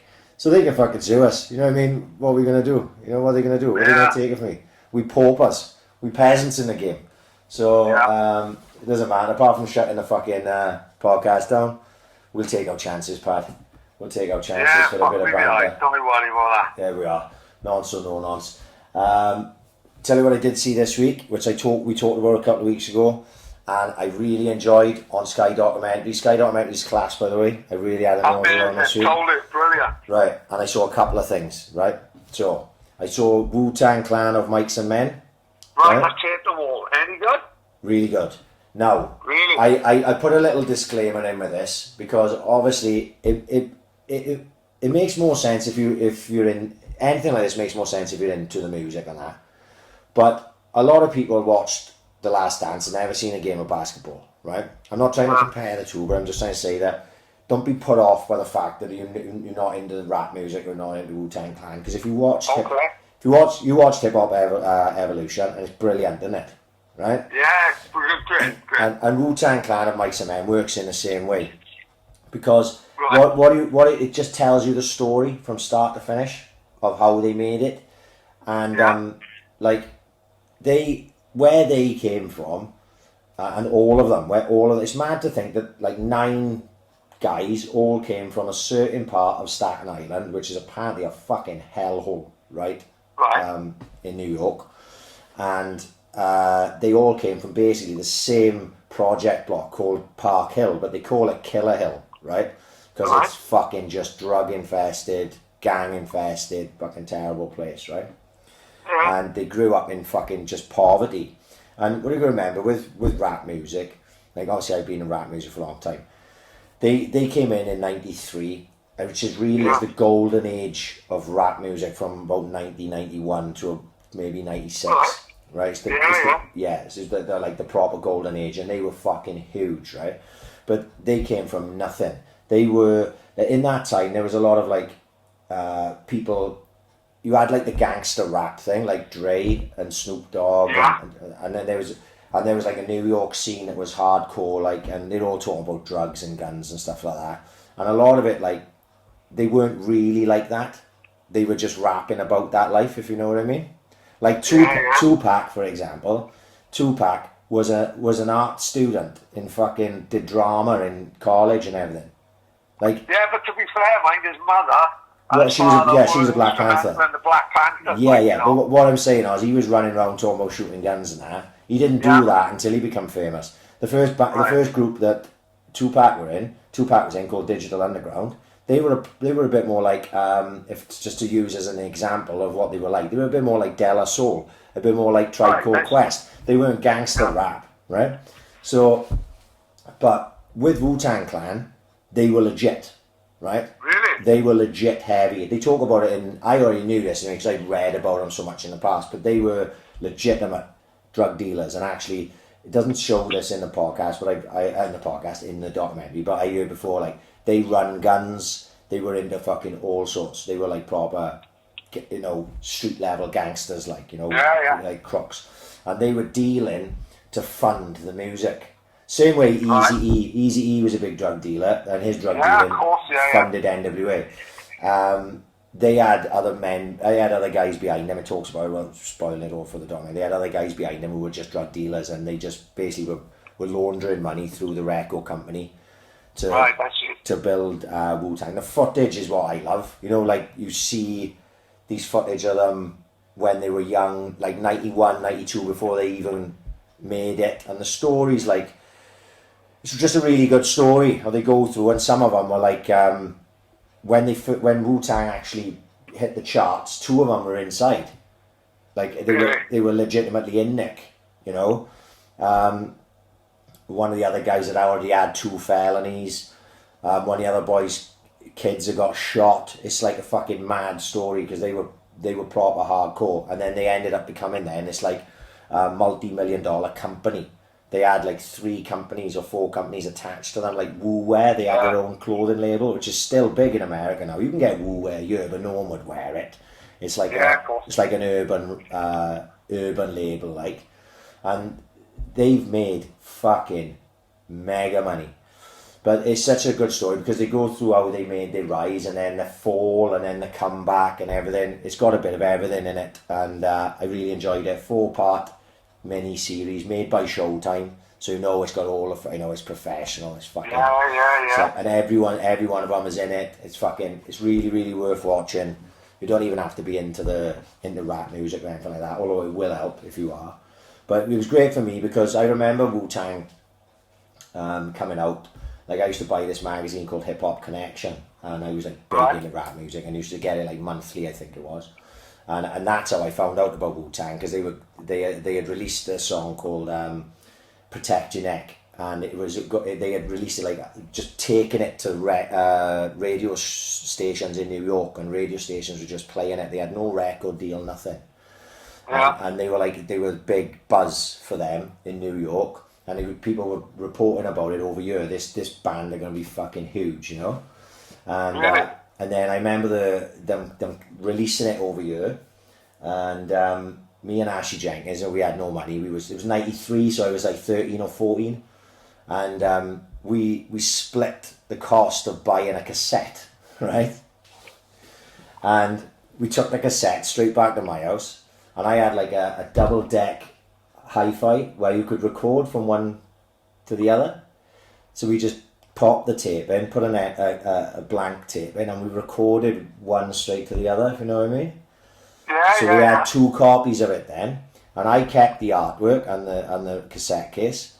and Ashley took the original cassette. That's how we had the fucking first Wu-Tang Clan album called 36 Chamber, yeah. So I hadn't thought about that for years until I was watching a documentary. I was like, fuck me, we did some shit just to fucking buy music back in the day. Like, yeah, but yeah, isn't it unbelievable how there's a total industry that have totally gone? Cassettes. CD's gone. Because CD's gone, cassettes gone. You know, it was a good present. You know, years gone by. Mate, now it's gone. We talked about it when I did 100% Old School podcast a little bit. Like, my cassette collection was not to be sniffed at. I mean, genuinely, I spent every single fucking penny that I could on music, rap music back in the day. Yeah. And I had cassette after cassette after cassette. At the back of Hip Hop Connection magazine, I was buying stuff you couldn't get in the UK. I was having it like, there was like, you could get it shipped over from the US. This is no internet shit, nothing. This is 93, 94, 95. You send a check away, like, you know? Yeah. I'd have my mother send a check. I'd give my old girl like fucking change and she'd send like a check away. I don't even remember how we did it properly, to be honest with you. And then I'd get cassettes over, DJ mixtapes, all sorts of stuff from America. And then I still kept, when tapes basically become defunct and I was buying CDs, I still kept the tapes because I was like sentimental as fuck. And I remember moving in here, so I moved in this house 2005. And my missus was like, you cannot keep all these cassettes. Like, nobody listens to cassettes. No one's even got a cassette player anymore. What the fuck? You've got to get rid of them. And I slung them all. And I mean literally, like, probably like 3 black bags full of fucking cassettes. Yeah. And like you say, now CDs, defunct, everything's on your phone. You know? Yeah. But yeah, that was one thing I watched all the time at Mike's Man. It was fucking really good. And I watched last night or the night before Richard Pryor documentary called Admit the Logic, right? Right. Now obviously Richard Pryor considered the greatest stand-up of all time, big movie star, everything. I read his book years ago, right, called Pryor Convictions. I didn't realise, because also you think like of when we were growing up and you watched Stir Crazy and See No Evil, Hear No Evil and that, and like, but Pryor was a fucking maniac. He's a fucking lunatic. He was an absolute maniac. And I remember reading his book, fuck me, years ago. I couldn't tell you how many years ago I read his book. And it's fucking mad. It's actually, the book is better than the documentary, but the documentary, if you want, it's only an hour and 20, the documentary. If you want to brush over Richard Pryor's life, to give you an idea how much of a fucking headbanger he was, watch him at the Logic. But if you get into it, read his book called Pryor Convictions. Because he was fucking... These are the days that all the old comedians were massive fucking junkies as well. Yeah. How they used to perform as a work of fucking art. How the fuck they used to get through the day? Well, the thing is, Richard Pryor's life was fucking mad, right? Like, he grew up in a brothel, right? No way. His old man was a pimp. His mother was a fucking prostitute. And his nan was the madam in the brothel. No fucking way. Seriously. So he went through a lot when he was a kid. When he first became a comedian, he was very clean. Because at the time, you're talking probably the mid to late 60s, I think, when Pryor was first. He was like proper clean cut, suit, tie, telling all clean jokes. But his heart wasn't in it because that's not what he wanted to do, like, you know. So then he went away, he just fucked off, like gave up a big gig. He was doing a residency in Vegas, which most people would have fucking killed for, right? And he just jacked it in because it wasn't for him. He's like, my heart's not in this. This is not what I want to do. And then he started making his way back in, but he was doing what became the Richard Pryor act then, motherfucker, bitch, just talking how he would talk in fucking real life, talking about stuff that at the time was taboo to talk about, you know? Yeah. But he ended up finding obviously an audience for it and becoming like the biggest comedian on the fucking planet, then becoming a massive fucking movie star. And he just then, because he got rich and famous and he had this past which he couldn't get over, he ended up getting massive into fucking drugs and drink. And he ended up becoming a fucking huge crackhead. His life story's fucking mad. So if he wants to fucking... Wu-Tang of Mike's and Men will take you a little bit more time, but if he wants an hour and 20 or something, Richard Pryor, Admit the Logic on Sky Documentaries, it's fucking it's really worth it. And they say his stand-up stuff, Richard Pryor's stand-up stuff, is on Netflix. So you can see probably 3 different stand-ups. Oh, like you can look at, what do you call it, Live at the Sunset Strip and all that. Right, so definitely on Netflix, Richard Pryor live in concert, which is widely regarded as the greatest stand-up set of all time, right? Which I actually own on DVD. And Live at the Sunset Strip, which is fucking amazing. Funny story about Live at the Sunset Strip, I never knew this. Because Live at the Sunset Strip is amazing. And it's the one actually more people will remember than the Richard Pryor live in concert. But that Live in Sunset Strip, Richard Pryor set himself on fire freebasing cocaine, right? Right. So he was out for ages because he had like fucking 80% burns over his body, right? And he nearly died, genuinely, obviously, like, you know, because he set himself on fucking fire. He was running down the street on fire, right? Smoking, freebasing cocaine. So when he made his comeback then, I didn't know this till watching the documentary, that he set up the gigs for Live at the what was going to be Live at the on the Sunset Strip. And the first night, he fucking bombed terribly. And walked off the stage. Like, he lost all confidence in himself. He just couldn't do it. He apologises to the crowd. He said, look, I just can't do it. And he walks off the stage. So they show this on a documentary. I'd never seen that before. And then he went away, and obviously had another gig set up for the next night. And they were like, look, Rich, don't worry about it. We'll just cancel all the gigs, whatever. And he went, no, fuck it, I'm going to go and fucking do it. And he had to like G himself up, and he went out, and then he did Live on the Sunset Strip, which is the fucking... No way, yeah. Stand up in the 80s, like. Right, really, yeah. He went out and went from the worst gig of his life, arguably, to one of the best gigs of his fucking life then the next night with Live on the Sunset Strip, which I thought was a fucking mad story. But shows how good he was, really, that he could go and do it, like, you know. And let's say that Live in Concert and Live on the Sunset Strip are both on Netflix, so you can watch them. Richard Pryor inspired pretty much every American comedian, and probably a lot of British fucking comedians as well. So, that's what I watched this fucking week anyway. Oh, fucking quality. There's a couple of new... Do we talk about the few things on Netflix?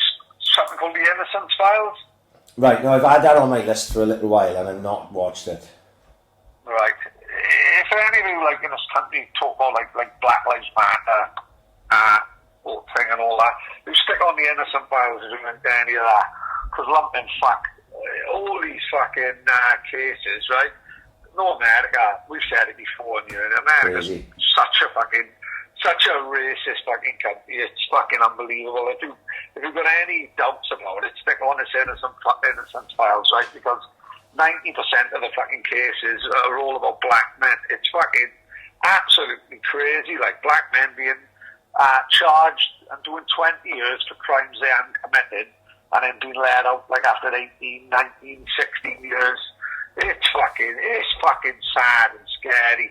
And it was something that reminded me of like we was talking about that white boy Rick the other week with me. Yeah. And something that stuck with me. It stuck with me for days after. Like, they call it white flight for me. That's what they call it in America. And white people leaving the area because they feel the area's getting overrun by black people. Like, so white people just leave. Right. They just fuck off. And it was saying about Detroit, and I think whether it was the whole of the city or whether it was like the inner city of Detroit, like, but it was 2 million people living in Detroit itself, or in the inner city in Detroit, there's 2 million people there. And after 2 years, it went down to 1 million. And then there was even more white flight. And like, the population today of Detroit, or Detroit inner city, is 600,000 from 2 million, also white flight. And then what happens then is everyone leaves Detroit and the jobs go, the place gets fucking derelict, the place gets run down, and it's mind when you examine it like that, for the population of the city to go from 2 million to 600,000. It's fucking crazy. To add into that as well, like, Detroit was the home of the motor industry, wasn't it? Yeah. And when that went from Detroit, obviously that affected a lot of fucking affected the poverty level, obviously, because I'm sure, same as anything, if you have massive factories in those areas and then they're no longer there, fuck me, you only got to look at this fucking thing with Airbus today. Fucking heard it on the radio. Fucking heartbreaking. I was up there last year in Broughton. Right. Kean played in the football tournament when we was up there in North Wales for the weekend, and we the tournament was in Airbus UK's fucking football area, which is right there. Like for example, Gloucester have got their own football pitch sort of thing. Right, so Airbus have got their own team, haven't they? Right. Of course they have, yeah. They're in like the League of Wales, the Premier League of Wales. Yeah. So they weren't using the pitch, the actual Airbus pitch, but they got a big gang of pitches. Imagine like the old Morva, right? Right, yeah. Alongside the Airbus stadium. So there was like mini football being played, and there was older kids playing. It was a big festival of football, like it used to be up in here when we were kids. And every now and again, the fox have turned up in my garden again. Fuck me, loves it. What are you doing now? He's right, yeah, he's come right by my door. I'm going to take a picture of him. So fucking don't... Oh my God. Right, hang on. Oh, he's running off, the twat.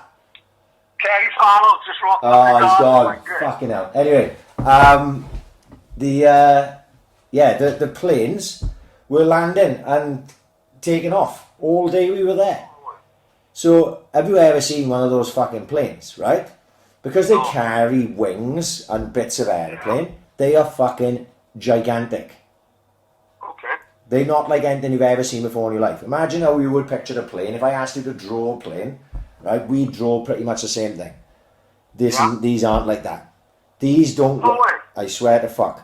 Have a look at an Airbus plane carrier. It's got like a nose, like you would like a normal plane. And then it's like a triple decker. Right? Let me Google it. Right? It's one of the most weird fucking things. And I wouldn't even know how we would call it. Airbus plane. Right, I don't know. And I'll tell images. Right? So if you put Airbus plane, right? Yeah. And then go Google images. Yeah. Second one down on the left.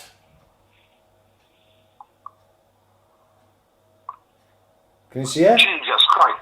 It looks like, and I'm not kidding you, it looks like Shmoo from SeaWorld in Florida. Right, doesn't it look like it's, yeah?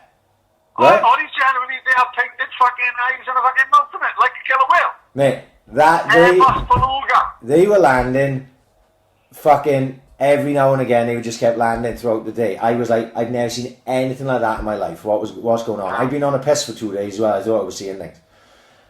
Strange Well, it is dressed, they have designed it like a fucking whale. Yeah, it's crazy. Through there, playing kids football, probably still fucking charlied up the night before, and then they were looking at Shmoo landing in the middle of North Wales. Weird fucking on Sunday morning. But anyway. Have you ever seen that place called St. Martin's? I'm not even sure exactly where it is, but it's so the runway is right next door to the beach. Oh, and then the planes go over the top, and it looks like they're going to land on the beach, yeah. St. Martin's, yeah. I don't know whether it's in America or what. But the runway is literally, it's the world's scariest runway. Yeah. Google it, like if you've got a chance. The plane goes right over the beach. Yeah. You could literally spit onto the wheels. It's fucking madness. Yeah, crazy. But what I was going to say was back to the Detroit thing, was you look at like somewhere like Broughton now, I've been there, it's not a big place, right?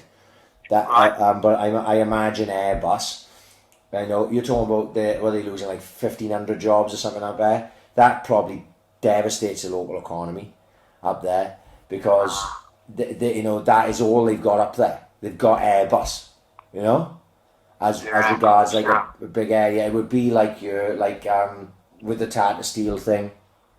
If Tata Steel and so many boys who earn good money would be struggling. Tymet in Swansea, I just say that because we know boys working there, they struggling because it's a fucking aerospace industry. Like if you're not. The problem I got with the Tymet thing that's scary is it's one of those very few places in like Swansea that who say is a factory and it's a fucking good job. Good earner, yeah. Job for life, good earner, And then for someone like that to go, like, you just think, oh, it's fucking heartbreaking. Yeah, You know what I mean? yeah. Scary. The knock-on effect of, obviously of the lockdown, and like you say, in the States, I don't know what took down the motor industry in Detroit, but obviously it took down the fucking city as well, because Detroit's not a desirable fucking place to live, not by any stretch of the fucking imagination, like.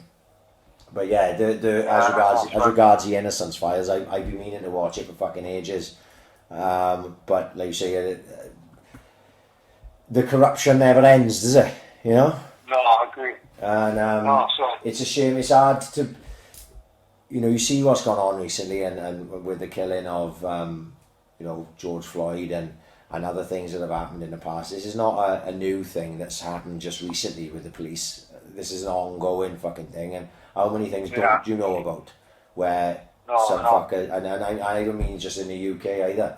We've talked about the fucking Cliff murders many times when we first fucking started this podcast. All that seems still ongoing, isn't it? All that seems think about his daughter on you, or would like. I always said it's too close to home. Yeah. I just worry that my opinion of it is this as regards Cliff murders. If it is a carve up, right? Then we're talking about conspiracy on such a level, right? That there's so many. There's police involved. There's all levels of police, from PCs to sergeants to chief inspectors. Yeah. To judges, to barristers, to all this type of thing. You want to dip your toe in that and start kicking up a fuss? You know what I mean? I know, you're right, yeah. That's where I see that. It's a bit close to home. It's like this fucking having a novel about Hillary and all this. I doubt very much the fucking snipers are genuinely going to turn up out my back garden. Oh, fuck. And start taking pot shots at me. But, with that, who knows where it fucking ends. And there's a very, very, very... Same again, there's a big split on it. There's many people who don't think that Dyer Morris is fucking guilty and are fucking adamant about it. And those people would support anything that if we had someone like that on. But there's a lot of people who don't as well. And then you're gonna have mudslung at you and all that. And I just think, do I need the fucking headache? As interesting as it would be. I said this at the time when we could have had the author of the book. Remember when he came? Of course, yeah. And I was like. I remember seeing something on Facebook that was about the book, and I went to because obviously me and you had already spoke about the guy coming on, and I went and clicked on the comments, and I saw the divide in people, and people just there arguing and proper getting at each other, and I was like, this is the type of thing you take on board when you do something like this, is we could have that guy on, and it would be interesting, it'd be interesting for a lot of people. But fuck me, who's the one who's going to catch it in the neck? It'd be me and you. Yeah, exactly, yeah. So I was like, do I need this in my life? So, no, that's why we backed out of that. And that's why I would have to probably stay away from that. Just because it's a bit fucking close to home. And I just don't need the fucking aggro. You know what I mean? No, I agree. But as interesting as it is, and still ongoing, and still, if anyone's read the book, fucking hell. Fascinating, isn't it? You could literally, you could literally see it being turned into a TV series, can it? Well, that's it. There's someone there's a Twitter account set up, and literally the Twitter account is called Tweeting Netflix until they make the Clinic Murders documentary.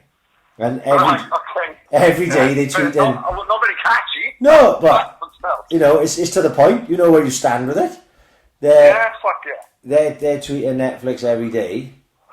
And let's be honest now, if anyone's watched Making a Murderer, or any one of those type of documentaries, I've read the fucking Cliff Murders book. I was, obviously, because it was so close to home, I was always reading up the newspaper reports and everything back in the day when that all went down. And there's enough meat on the bone there to make a fucking documentary series. Don't you fucking worry about that. Right? Easy. Fucking easy.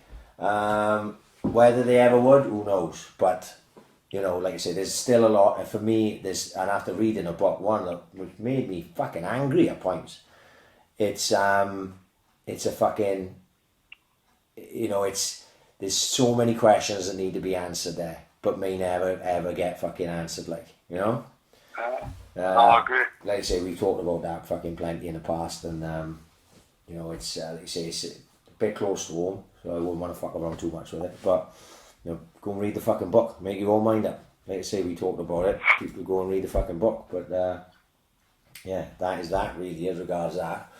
I suppose we should talk about the Swans. Oh fuck yeah! Because they did. Man, that's that first game. It was fucking. It looked great. That first game. I tell you what's looking even more dodgy is fucking Cardiff. Cardiff are drifting into the playoff places nicely. The I didn't watch the game Saturday because I was in work, and I listened to as much as I could on the radio. Like I'm in the back of Beyond, and there's no fucking DAB or fuck all. The radio's playing up. It sounded shit, and everyone I spoke to about it said the Swans were fucking shit, and Luton weren't much fucking better, but they were better than the Swans, and that was it. Shit, basically shit. So I could watch the game. I could watch a Millwall game, and I did, and it was a tip. If I was to fucking review it, it was a typical this season Swansea City fucking performance. It was exactly as I expected they would be. It's exactly as they've been for fucking 90% of the fucking season. There was no discernible fucking tactics or fucking game plan. What I couldn't work out was like, what's the goal? Like when you, at any level, Pat, if you were coaching Saints fucking seconds for argument's sake, and you were going out and you were telling boys to do this and do that, I want you to go on, I want you to swing balls in from the fucking right, I want you to fucking get in behind the front two and take fucking shots on 25 yards. There's some sort of game plan at any level you fucking playing at, or there should be, even down to the kids, right? But Swans don't seem to have that. They just seem to have 11 players on the fucking pitch who plod through games, hoping for something to fucking happen, instead of going out and making it happen. There's no one in the fucking team who can control the game, who can dictate the fucking play, to dictate the fucking pace of the game or nothing.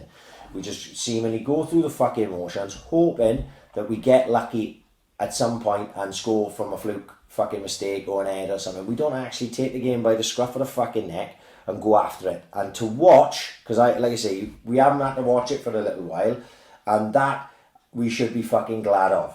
Because for all this fucking year, they've been exactly the same. They've been shit to watch. And don't get me wrong, there have been positives, because I understand that we've got no fucking money and we're playing with the third youngest side in the fucking league, and a lot of boys are inexperienced and blah, blah, blah, blah, blah, blah, blah, blah, blah, and probably not good enough to play at this level and all that. But that doesn't take away from the fucking fact that we look lost on the fucking pitch at times, especially physically.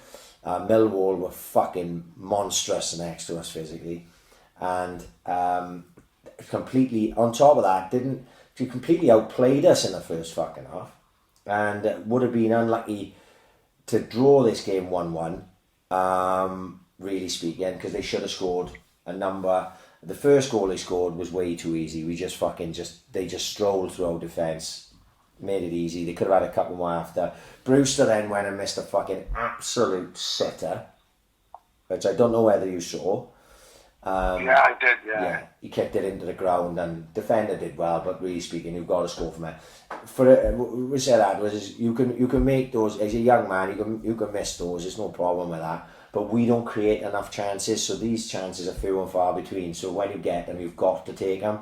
If we were a team that can fucking created 15 fucking chances a game, it doesn't matter so much, because you know you're going to get another sniff at it, like. But really speaking, he didn't have another fucking. Another opportunity. Obviously he scored from a dead ball, but what I'm saying is he didn't have another opportunity to score. We didn't get him down the side of defenders. We don't. The centre halves must have been 7'12" and 6'11", and we decided to boot the fucking ball at Brewster's head for most of the fucking game, to give him no chance at all. That is it really. There was no more to say than that. We got very lucky to come out with a fucking 1-1. I didn't think we deserved it, and pretty much it was the Swan season summed up. You know, Cooper comes out after us. I never wanted to slag him. I'm not one of them that goes on and slags Cooper on Twitter or anything like that. I don't think anyone would have seen me say that. But it's the same bullshit he comes out with game after fucking game. He doesn't inspire anyone from the line, from what I can see. He doesn't inspire the fucking fans. One thing I did find interesting, which I saw last week actually before the game. No, when did I go my nans? Monday. It must have been after the game Saturday, because Selena wasn't in the fucking squad, right? And he was in the Evening Post, like saying, he's paraphrasing it slightly. It was along the lines of they asked him why Selena wasn't in the squad, and he said, we need players who are 100% committed and focused to what we are doing at this moment in time.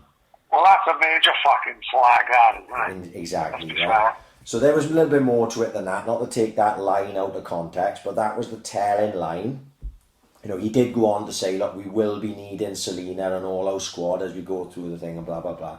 But if you're saying that about arguably your most talented fucking player, I mean naturally talented player, I don't mean that Selena's our best player, don't get me wrong saying that, because he's been very quiet this year. Compared to last year where I thought he was outstanding, he hasn't really done a lot this year. I think that's telling when a manager's saying that about a player, saying we need players who are 100% committed and focused. Maybe Selena's head got turned because the talk was that Brighton wanted to fucking sign him.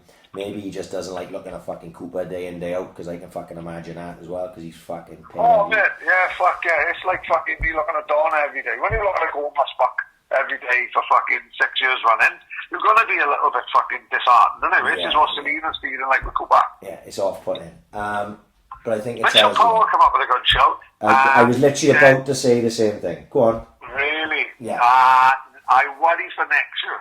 Yeah. No Roden, no Van Doorn, no Brewster, no Gallagher. Sorry, no Gallagher then. We'll sign him. No Norton, no Selena, no AU, no clear philosophy, no fucking chance.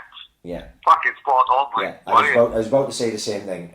Mitch pretty much nailed it there in what he said. Yeah. I think he's saying what a lot of people feel. If it's bad now, and we are mid-table really, and I always felt we would end up, I think I don't know how many times I've said this, I think we'd end up somewhere between 11th and 16th, I always felt. That's where we will end up, I imagine. We are going to be worse next year, massively going to be worse. You take those players out that you named, I don't know where we go. You know, Brewster is a real shining hope, and I feel sorry for him because he's not getting any sort of service. He scored 6 in 9 or 6 in 10, I think, or maybe 7 in 10 now after that goal in a week, and that is living on fucking scraps.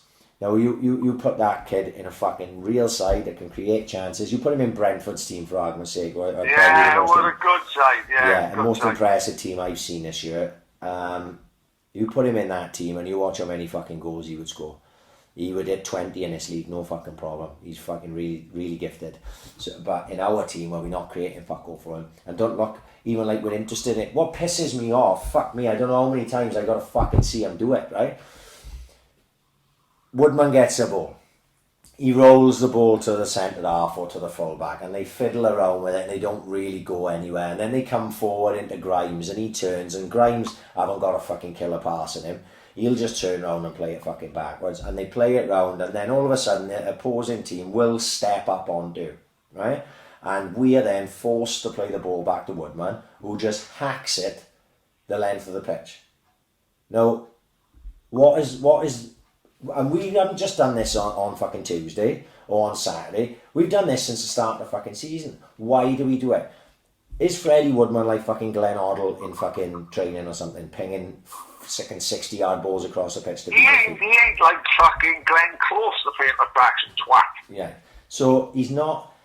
Woodman, why play the ball into Woodman? Just why are you wasting so much fucking time? At least get the ball forward and have a go. I've seen many people saying, Jiffy said the weekend, and you're just screaming, just have a go. You'd rather see them lose, charging forward, having a fucking go, but there's not one of them there that got the bottle. Well, Brewster, sorry, that's a lie. Brewster and Gallagher, maybe, and even Gallagher hasn't been as impressive here as he was for Charlton. They are the two, but the rest of them, they're so fucking negative and they're so fucking safe, and they're cookie cutter footballers, and we could replace them with anyone and it wouldn't fucking matter. And we got no fucking physicality in the side. No one's going to put the fucking... But Bidwell will put his foot in, but he's fucking 3 weeks late. That's the fucking problem. And and it's tough to watch. It is really, really tough to watch. Even if we win, we don't like that first half against Borough. We've done that on occasions, but only in spells like that. We did it against Birmingham earlier on in the year, but we don't do it consistently. But Borough are a fucking terrible side. That's what you got to remember as well. So I don't know how many games we got left, but I'm pretty sure that it won't be the fucking. It's not the first time or the last time I'll be saying these fucking things by the end of the year, going, "Oh Jesus Christ, take me back to lockdown so I don't have to watch this fucking garbage." And it's boring. Just fucking boring, and that's it. And I hope Sniffer Kelly's happy now because we got a bit of fucking Swans in here. And I'm sorry that they couldn't be a bit more upbeat than that, but that's the way I fucking feel. It's shit to watch. It's just shit to watch and boring. It's been shit to watch and boring all fucking season. Am I going to still watch it? Absolutely. I'm not working this weekend, so I'm going to watch the fucking game. And am I going to be complaining and saying how fucking boring it is after Sunday? I think we play midday Sunday against Sheffield Wednesday. Very fucking likely. I'll be saying the same fucking thing, as everyone is. So, I think enjoy it. Enjoy the shit and boring while you can, because it ain't going to get any fucking better anytime soon. Because I can't see... I heard today... Go on. Oh, for good source. We like a rumour, Pad. We do like a rumour. We're on a good run with rumours. This will probably be true. Yeah, I heard today that local football ain't going to kick off till November. I heard yesterday that there will be no local football in 2020.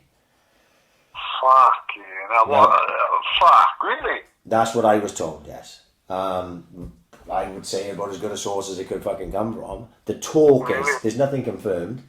The talk is that they don't. I don't think anyone would want to not have football at local level. Of course they don't. They want to get boys out fucking playing straight away, and me too. Because if it means no local football on a senior level, that certainly means there's no kids going to be fucking playing. So that means my two now who've gone and played since they were fucking 4 years of fucking age are going to go fucking, a year without playing? Unbelievable. Don't the biggest worry there. Not so much for the kids. I think the kids will see it too, right? So, Swans used to have one of the biggest fucking local football leagues in Britain. From what I can remember, Stoke was only bigger. Yeah. And so we used to have 7 divisions on a Saturday and about 5 or 6 reserve divisions, and then you would have 6 divisions on a Sunday. Sunday now totally gone, totally wiped out. There is no such thing as Swansea football there's no such thing as local league football in Swansea on a Sunday, and on a Saturday it's down to 3 leagues, right? And about 4 reserve divisions. You take away 4 teams that have left now to join that new 3rd tier of the Welsh League. So you can take away Morrison Town, Penland, Mumbles and South Gower. Does that mean we got to go down to 2 leagues? Which to me is a fucking shambles, right? To have 2 leagues. So your second division got no relegation. Fucking crazy. Plus as well, the worry is everyone's on lockdown now for 10, 11, 12 weeks. I used to Saturdays now, if they work on a Saturday, like me, you come home at 1, you just sits down and chills out, right? There's no running around, going up and in there, pissing down rain. Even if for the people who don't work on a Saturday, they may start doing other things on a Saturday.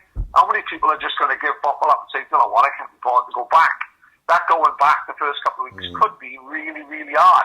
Because just if people can be fucking bothered. Yeah. And the worry is there, you're losing more fucking players. Swansea League in 5 years' time, scary thing, but I'm not sure there will be such a thing. No. Which would be terrible, terrible, terrible. I'm really fucking sad, but I can't see it going any other way. And then for them to say the kids could go like a year without playing football, fucking hell, when they were 11, 10, 9, that's fucking heartbreaking. I got it because, they love it. They both good at what they do. Niall have been fucking outstanding this year. His improvement as a goalkeeper, especially since he went up to the Cardiff development, I'm proud of him, like every time he plays, really, really makes me proud. He's fucking come on leaps and bounds. But especially for a goalkeeper to go a year at that age, not playing, You know, there's only so many times I can get them kicking a ball around in a fucking back garden or over Cumberland Park. That's not competitive football, like, you know. And but don't you think though? Let's have a think about the knock-on effect of football. So that year group now, how many players will be lost in the system now? So they're not playing for that year. That will have a knock-on effect of academies for the next fucking 4 or 5 years, won't it? Because you'll have a full fucking, well, not even 1 year ago, because all these kids that are kids now on their way up, every single one of them is going to have a year without playing football.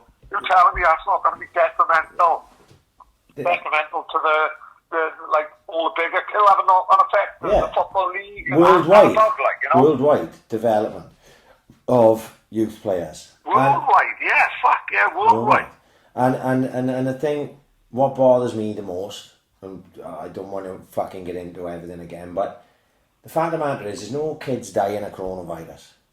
Right, my kids went back to school this week, right?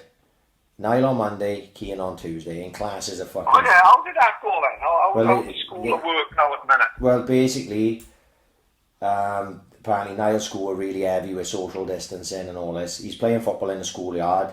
He's playing in goals. He's a fucking goalkeeper. They told him he's not allowed to pick the ball up. Right? Right, okay. He's got to save the ball with his feet and shit, because they don't want I love how Mrs. Jenkins, the geography, is telling him to act like Manuel Neuer. Right. So he's not allowed to pick the fucking ball up. I think Kean's was a bit more laid back in his school. Small classes and everything. They got to see his mates. They both enjoyed because they got to see their mates, you know? And they didn't really do a lot of what would be regarded school. In my opinion, that's bollocks. They should just be going back and just carrying on, because it's not like kids are dropping dead all over the place of coronavirus. So schools, if you're going to go back, just fucking go back. Just carry on, right? Just carry on as fucking normal. The same with the football. I think anyone... If you don't want your kids to go to school, fine, right? That's a choice you make, right? If you don't want your kids playing football, fine, that's a choice you make.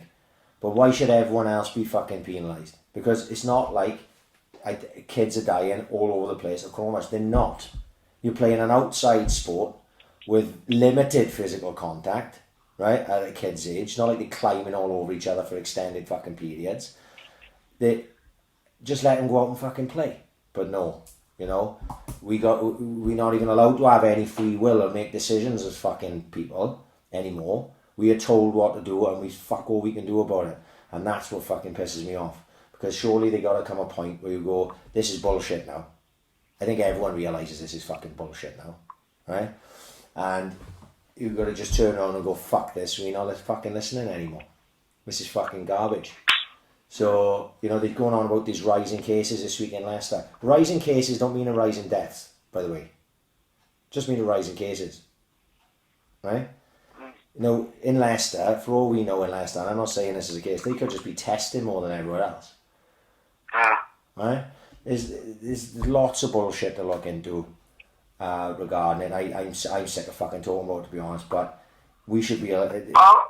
I'd be honest, like, me and Donna was talking on Tuesday night, right? And I wouldn't say me and Donna, nobody's like, you know, but we know a couple of people, and if you put us together, add on with yourself as well, you know, I think, say me, you and Donna, between us all, we know a few people, if you mix the three of us, and different gangs of people, and different gangs of boys, different gangs of girls. I know one person who had it. One person. I don't know anyone. I know three. Right, three. Right? Three. Okay. Right. Dyer Brown, big shout out Brownie. Yes, of course, yeah. Spoke to Dyer about it, he was really ill. He's fine now. He was ill for a little bit, he's fine. My sister-in-law, who was a nurse in Kevin Coyle Hospital, she had it, was not ill in any way whatsoever. She just lost a sense of smell, sense of taste. Yeah, tell her she's with her brother. Yeah. She tested positive for coronavirus. That was it. She wasn't ill, and I won't mention the other name just in case. But another one of our mates who was ill for 2 days, not death's door ill, but was ill for 2 days, and then he had to stay off work. That is it, right? And you know, you're working in a place with what? How many boys you reckon are working there nowadays? 200. Boys and girls, say 200. All working next to each other, all breathing the same air. How many people in work with you have had coronavirus? Yeah, just a one, mate, yeah. Right. So, you know, I'm not going to talk about where I am now because I haven't been there long, but that's pretty much the same setup as a Royal Mail office, right? Yeah. Now, I've been there 6 weeks. Not one person have mentioned anything to me about anyone in that office or in that depot having coronavirus at any point. I obviously still in touch with the boys on the taxis, and as far as I'm concerned, not one boy who's working on the taxis for Yellow during all this have had coronavirus. In confined spaces all day working. It's hard to fucking. Yeah, it's hard It's hard to get behind the official narrative when you just genuinely don't believe it. Like, I stand my ground on what I said on the podcast going back. I think it was Josh O'Connor when this all first kicked off. Yeah. We had Josh on when it was just happening, and I bust out some stats. # fuck the stats, and then got pilloried then afterwards for like, oh, fucking hell, you got this fucking completely wrong. Didn't really, did I? Didn't. Go back and listen. Go back and listen to that podcast. Go back and listen to the percentages that I dished out, and I pretty much fucking bang on, right? And I said there and then, pretty sure, I haven't listened to that podcast. You go back and listen, and I said more people will die from the effects of shutting down the economy, drug, alcohol abuse, poverty, losing jobs, everything, than will ever die of coronavirus. I stand by that all this way down the line. My stance will never fucking change. So, you know, it is what it is. I wish it never happened, obviously. And some people obviously have died. I'm not saying coronavirus is fake. I'm saying it is a real thing because a lot of people have died. The reason why I go back and I say it's a real thing, because some people, I got sent videos this week, right, of a guy who, there's a girl, right, Paddy, because the girl, I say girl, so she's a female reporter, right, called Anna Breeze. Like, she's Welsh, right? And she's on YouTube. She's got like 25,000 followers. Only recently I stumbled across some of her stuff, but I got sent a video of hers in a week where she's interviewing a guy, like he's in the northern he is, and he happened to have an app on his phone that recorded calls. Yeah. A friend of his had died, and he rang. They were waiting for a post-mortem, so he was ringing on behalf of the family. I heard it. So I'll tell it, so just because obviously I'm expecting most people won't have heard it. But he rang the coroner's office in wherever it was, and was like, look, trying to find out if there would be a post-mortem of the death of his friend. And the woman on the other end of the phone said if they'd be testing for coronavirus, and if it comes back positive of coronavirus, there won't be a post-mortem and the death will go down as coronavirus. And he goes, well, hang on a minute now, he didn't die of coronavirus. Like, and she's like, oh yeah, well, I know that may be the case, but that's the way they are doing things these days. And he's like, well, that don't seem right to me because that's not what he died of. And she basically says to him, well, look, I know it doesn't seem right, but that's the way they're doing things now. You know, obviously it's a bit more to it than that. The video is probably 7-8 minutes long. You can watch it. It's a phone call that he made to the coroner's office, which said all along that the figures, you know, may not be accurate. And you can listen to that call. You go on YouTube, Anna Breeze, and you'll find it's one of the latest videos she put out, and she's been pretty hardcore on it. As regards, she reckons, she says in that video, because the video is about half hour long altogether, the phone call is about 6-7 minutes maybe, and she says if she did nothing else for the rest of her life but answer the emails she gets from people saying that this type of thing happened to them, she'd never be able to finish them, because that's how many messages she get. But the question you have to ask yourself then is, why isn't a mainstream media outlet questioning that? Surely that there's real journalists out there going, well, hang on now, why are these things, why is this guy saying this and this guy, and they're all saying, oh, my nan died of a heart attack, but they say it added down as coronavirus death. So I'm just saying you can go out and check it out for yourself and see what you think and make your own fucking opinion. But like I said, my opinion never changed, not from day one, and it won't change. It is what it is, and we should be cracking on with our fucking lives. And yes, there's certain members of society that the vulnerable should definitely be very careful. Like, you know, my nan, she's 83 years of fucking age. Of course, I'd be like, fucking nan, do us a favour, don't be fucking running around Aldi's, breathing in everyone's air if you don't have to, like, you know? But, Yeah, spot on. you know, should my kids not be allowed to go and play fucking football? You know? You know, we need to realise that there's a long-term effect of not allowing life to continue as we know it. A massive long-term effect, mentally and physically. So, you know, like I said, that's the way it goes. Don't say I don't want to go on about it, and then it goes on for about fucking 15 minutes. But it's the same shit. I said it. What do you mean? I can't, like, I'm not a fucking genius. These things, my opinion's not changed. Those things I said in Josh O'Connor podcast, go back and fucking listen to it. You listen to it then, I'm no prophet. I was right. And people don't want to admit that, but I was right. So we do to get a few things right. I spent fucking 2.5 years of the podcast getting things fucking wrong. Yeah, exactly. We just didn't realise everything we get right would be not about football. No. Apart from Guardiola's a thing. But Guardiola's a fraud, yeah. We had that early doors, I think Man City just beat Liverpool 4-0, so we may have to take that one back as well. What, today? Yeah. Seriously, yeah. So Liverpool won the league. Liverpool won the league last week and then gets turned over by Man City this week. Oh, fucking tremendous. Which is a mad, when I look back, man, 30 years, fucking crazy achievement of Klopp, man. Unbelievable. What a manager that fucking guy must be like. Yeah. To see what he done with, like, the monopoly broke up with Bayern Munich and to win 2 league titles over there. It's fucking unbelievable. Yeah. I seen this week. Do you know the story about Hamburg? Go on. So Hamburg, Klopp was managing like a third division German team, and everyone knew there was something about him. Everyone liked the look of him and all that, and he had a few interviews, and Hamburg were the favourites to get him. And he turned up in the interview, unshaved, and he had ripped jeans on.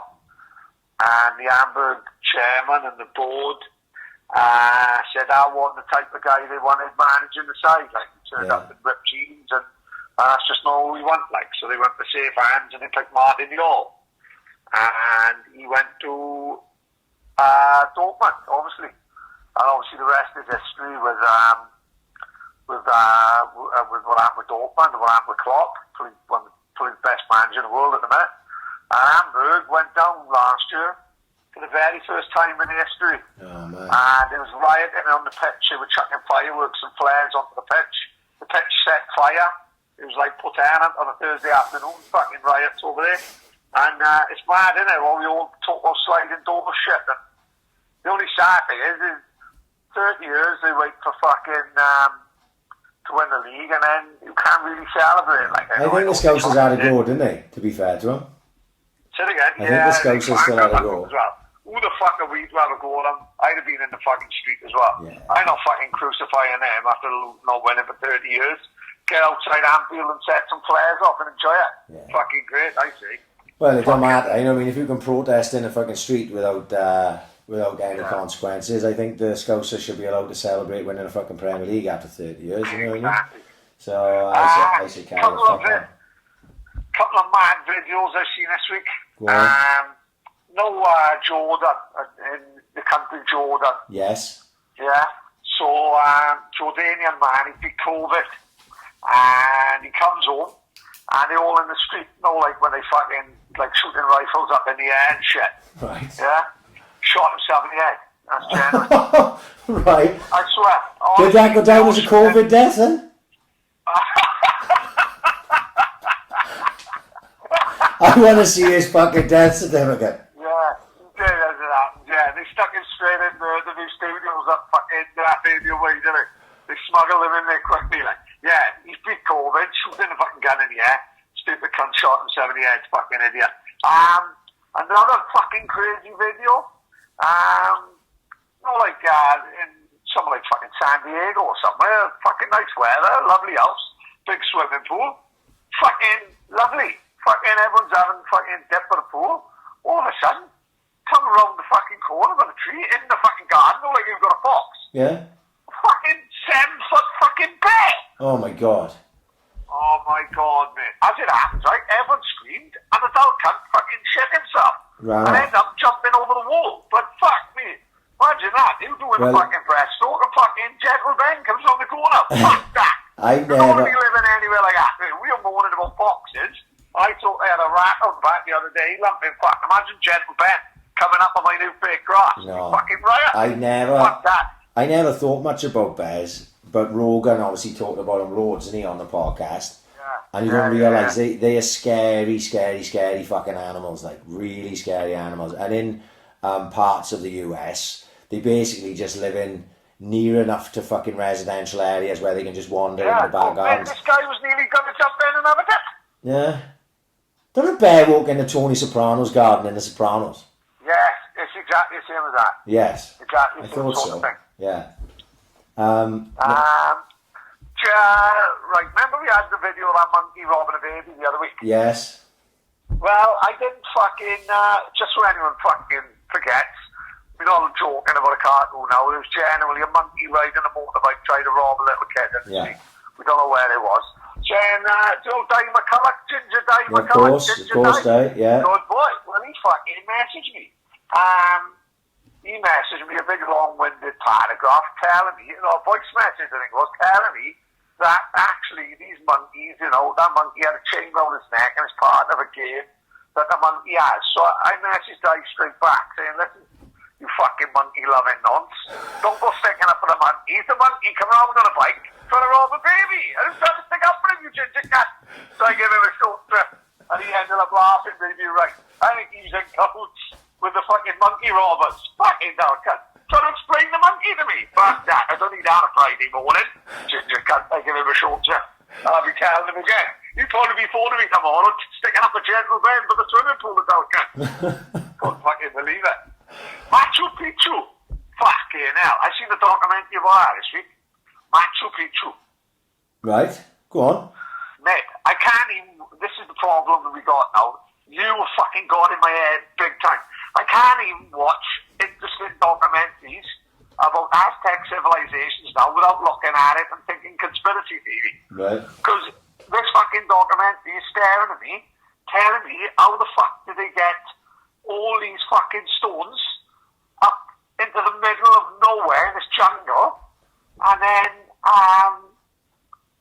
build, there's no cement, so they built all these buildings with no cement, just perfect symmetry between all the bricks on top of each other.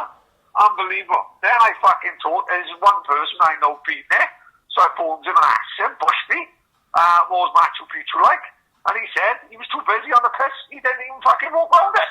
So I was fucking devastated, eh? One person we know's fucking gone there, and he's half intelligent, well, he's intelligent now. He didn't used to be intelligent, but he's from blind and might be the changed man, and he changed his dad and from an E to dad. He's got his posh voice, isn't he? Yeah, he got his posh phone voice. No like the Wolf of Wall Street's father. Who the fuck calls in the middle of Equalizer? Oh, hello, is there anything I can help you with? Fucking bitch! Who the fuck calls in the middle of Equalizer? I don't even know what fucking happened, no? And that's what I said to push me, what's Machu Picchu like? He went, mate, I just had a couple of cans of Stella in my backpack, and I didn't even walk around the place, it's boring as fuck. Couldn't fucking believe it. What a waste of $3,000, isn't it? Unbelievable. No, there's some, like, some of the things that Gilly was showing me this week as regards sleeping giants. Right, go through it, mate, because everyone will be fascinated. The thing is, I couldn't watch them all, right, because it's only so much, I haven't got the mental capacity to keep up with it all. But it was something to do with the giants roamed the fucking earth years ago or some shit. Yeah. Like, why would We've only got to look at all the hieroglyphics in the fucking pyramids and shit. Oh my god, it's just, sometimes it's just too much. There's only so much I can take on. And, you know what it reminded me of though, when you actually break it down? Go on. Fraggle Rock. Right, okay. But maybe Fraggle Rock, yeah. Mate, what Gilly was basically explaining was Fraggle Rock. Oh my Scary. god. Maybe that's what I'll get into before next week if I can fucking make it out. But it does make sense when you see all these ancient ruins and the doorways are fucking like 100 foot fucking high. It's like, why would they have doorways 100 foot high? The lost city of Petra in Egypt, I think. It was the place they found Indiana Jones on the Last Crusade, the last scene, right, where they goes in to find the cup of Christ, the ancient city of Petra. Right. And as you said, the fucking door to get in the thing is fucking 60 foot big in the air. It's Fargo fucking rock. Get your cares away. Money's for another day. Let the music play. Down Fargo Rock. Crazy, man. Yeah, Again, another incredible TV theme too. Yes. We need to get a Nonce or Not theme tune. See if someone creative can come up with a theme tune for Nonce or Not for next week. 100% we'll have one by the week. 100% we'll use it. Or if we get sent a load, right, we'll do a competition to see who's the winner. There we are. That's what we'll do. Okay. Anyone who's a creative fucker wants to come up with a theme tune for Nonce or Not. Proper old-fashioned theme tune, or like Boone and that. Yeah. Like proper old school 80s fucking TV game show fucking theme tune. There we are. How we do it, son? Is this it or what? That's great, man. Right. Happy days. 2 hours we happy This with just Just quickly. like my sex life. Seems mad that it was a year ago this week since we done the AIC live. Unbelievable. Like, great Fuck. night, in all fairness. One of them things you look back when you're 60 and say, I was a fucking great night. Like, Yeah. Genuine. I didn't even realise it was a year until it came up on my Facebook memories. I was like, fucking hell. That's mad that it came round seemingly so quick. It was a fucking great old night. We had a fucking whale of a time. Yeah, brilliant.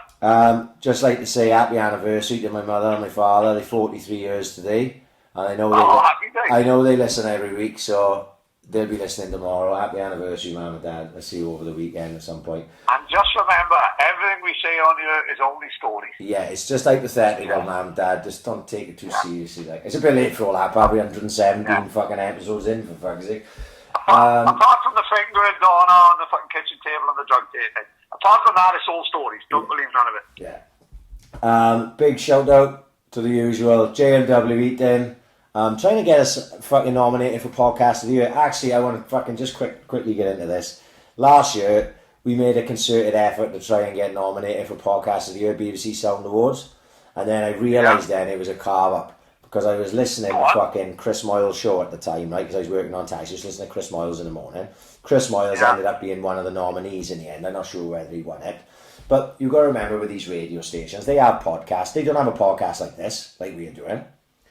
Their idea of a podcast is they take best parts from their fucking radio show throughout the week and they put it together and they release it as a podcast. But because they've got the backing, they got the numbers and they got the fucking everything, these cunts that are winning Podcast of the Year are not actually now some of them may be genuine podcasters, they're just bigger than us.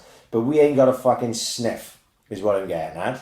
Right? No. So we massively appreciate even the thought that anyone would even think about voting for us in that type of thing. But genuinely, don't waste the fucking minute of your life that it'll probably take, because we ain't got to open hell. Because these fucking multinational nonces, they Radio 1, all these cunts, they've all got podcasts. Scott Mills' fucking show podcast. He's not doing a podcast, he's just putting his best bits together and chucking it on. And they get fucking, how many listeners do they get? Fucking huge compared to us. So, look, the thought is nice, but don't worry too much about it. But I know Chili and JMW team were pushing us to get on that, and it would be fucking great. Me and Paddy and the Big Smoke on an awards do. I doubt we'd last an hour in a fucking place, especially if I had free champagne. Yeah, don't forget, we'd be going up with our sponsors. Imagine me, you and Chili at the table in the Royal Albert. Oh, Chili be there, drunk as fuck, talking about Lego, be fucking great, be mad as fuck. Getting a big shout out Boss Brewery. Obviously pubs reopening for outdoor drinking. July the 13th, is it? Is that the date they saw? Yeah. So Boss have got a decent outdoor area as it goes, and I think they owe us a few fucking berries, so we'll have to slide down there, Pad, and have a free bar again, I think. Yeah, fuck yeah. Big shout out to the Bunkhouse, still doing food, www.bunkhousepar.co.uk. Get on the fucking burgers. I saw a burger they put up this week, and it was just fucking ridiculous. I never seen anything like my fucking life. It was about 6 foot tall. Give the Bunkhouse a shout, get on their food. 100% old school all this weekend, and I'm actually looking forward to it because I fucking genuinely off work. The last couple of weeks I've been busy as fucking working as shit, and I've not really had a chance to listen. But 100% old school all weekend. Big shout out to Danny's, you've got to give him a shout out. Big shout out to Dario, we'll give him a shout out as well. A big shout out to every fucker that we know, and we wish you all the best, and hopefully we'll get back to fucking life soon. Swans, Sheffield Wednesday, Right, Sunday I'm the midday. optimist. Ryan Hall and the Optimist, The Secret. Yosai, I think it's called. New Japanese dining experience from the Optimist. Sure, so looks amazing. There we I mean, looks really fucking class. Probably going to be trying out the weekend as well. Anyone else? Seeing as we try to help anyone out, anyone else in fucking Swansea or the surrounding areas wants to get a fucking shout for the restaurant, pub or fucking business, give me a fucking DM. I'll shout them out. Fuck it. We don't care anymore. We've got a couple of big things planned for the next couple of weeks, which we can't talk about. But after the events, yes, we've gone 100 categorically 100%. We'll have a good. We may have to sign it. We may have to sign a silence clause. Disclaimer. Yeah. Well, I think this is the closest we're going to get to Epstein's Island to me. One of them. It's going to be great fun. I can't fucking wait. Oh Jesus!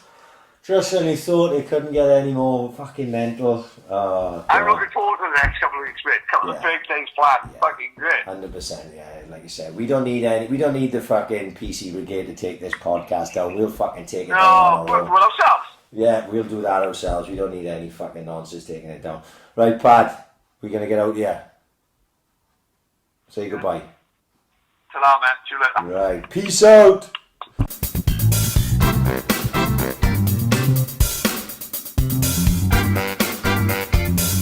Ambition is critical.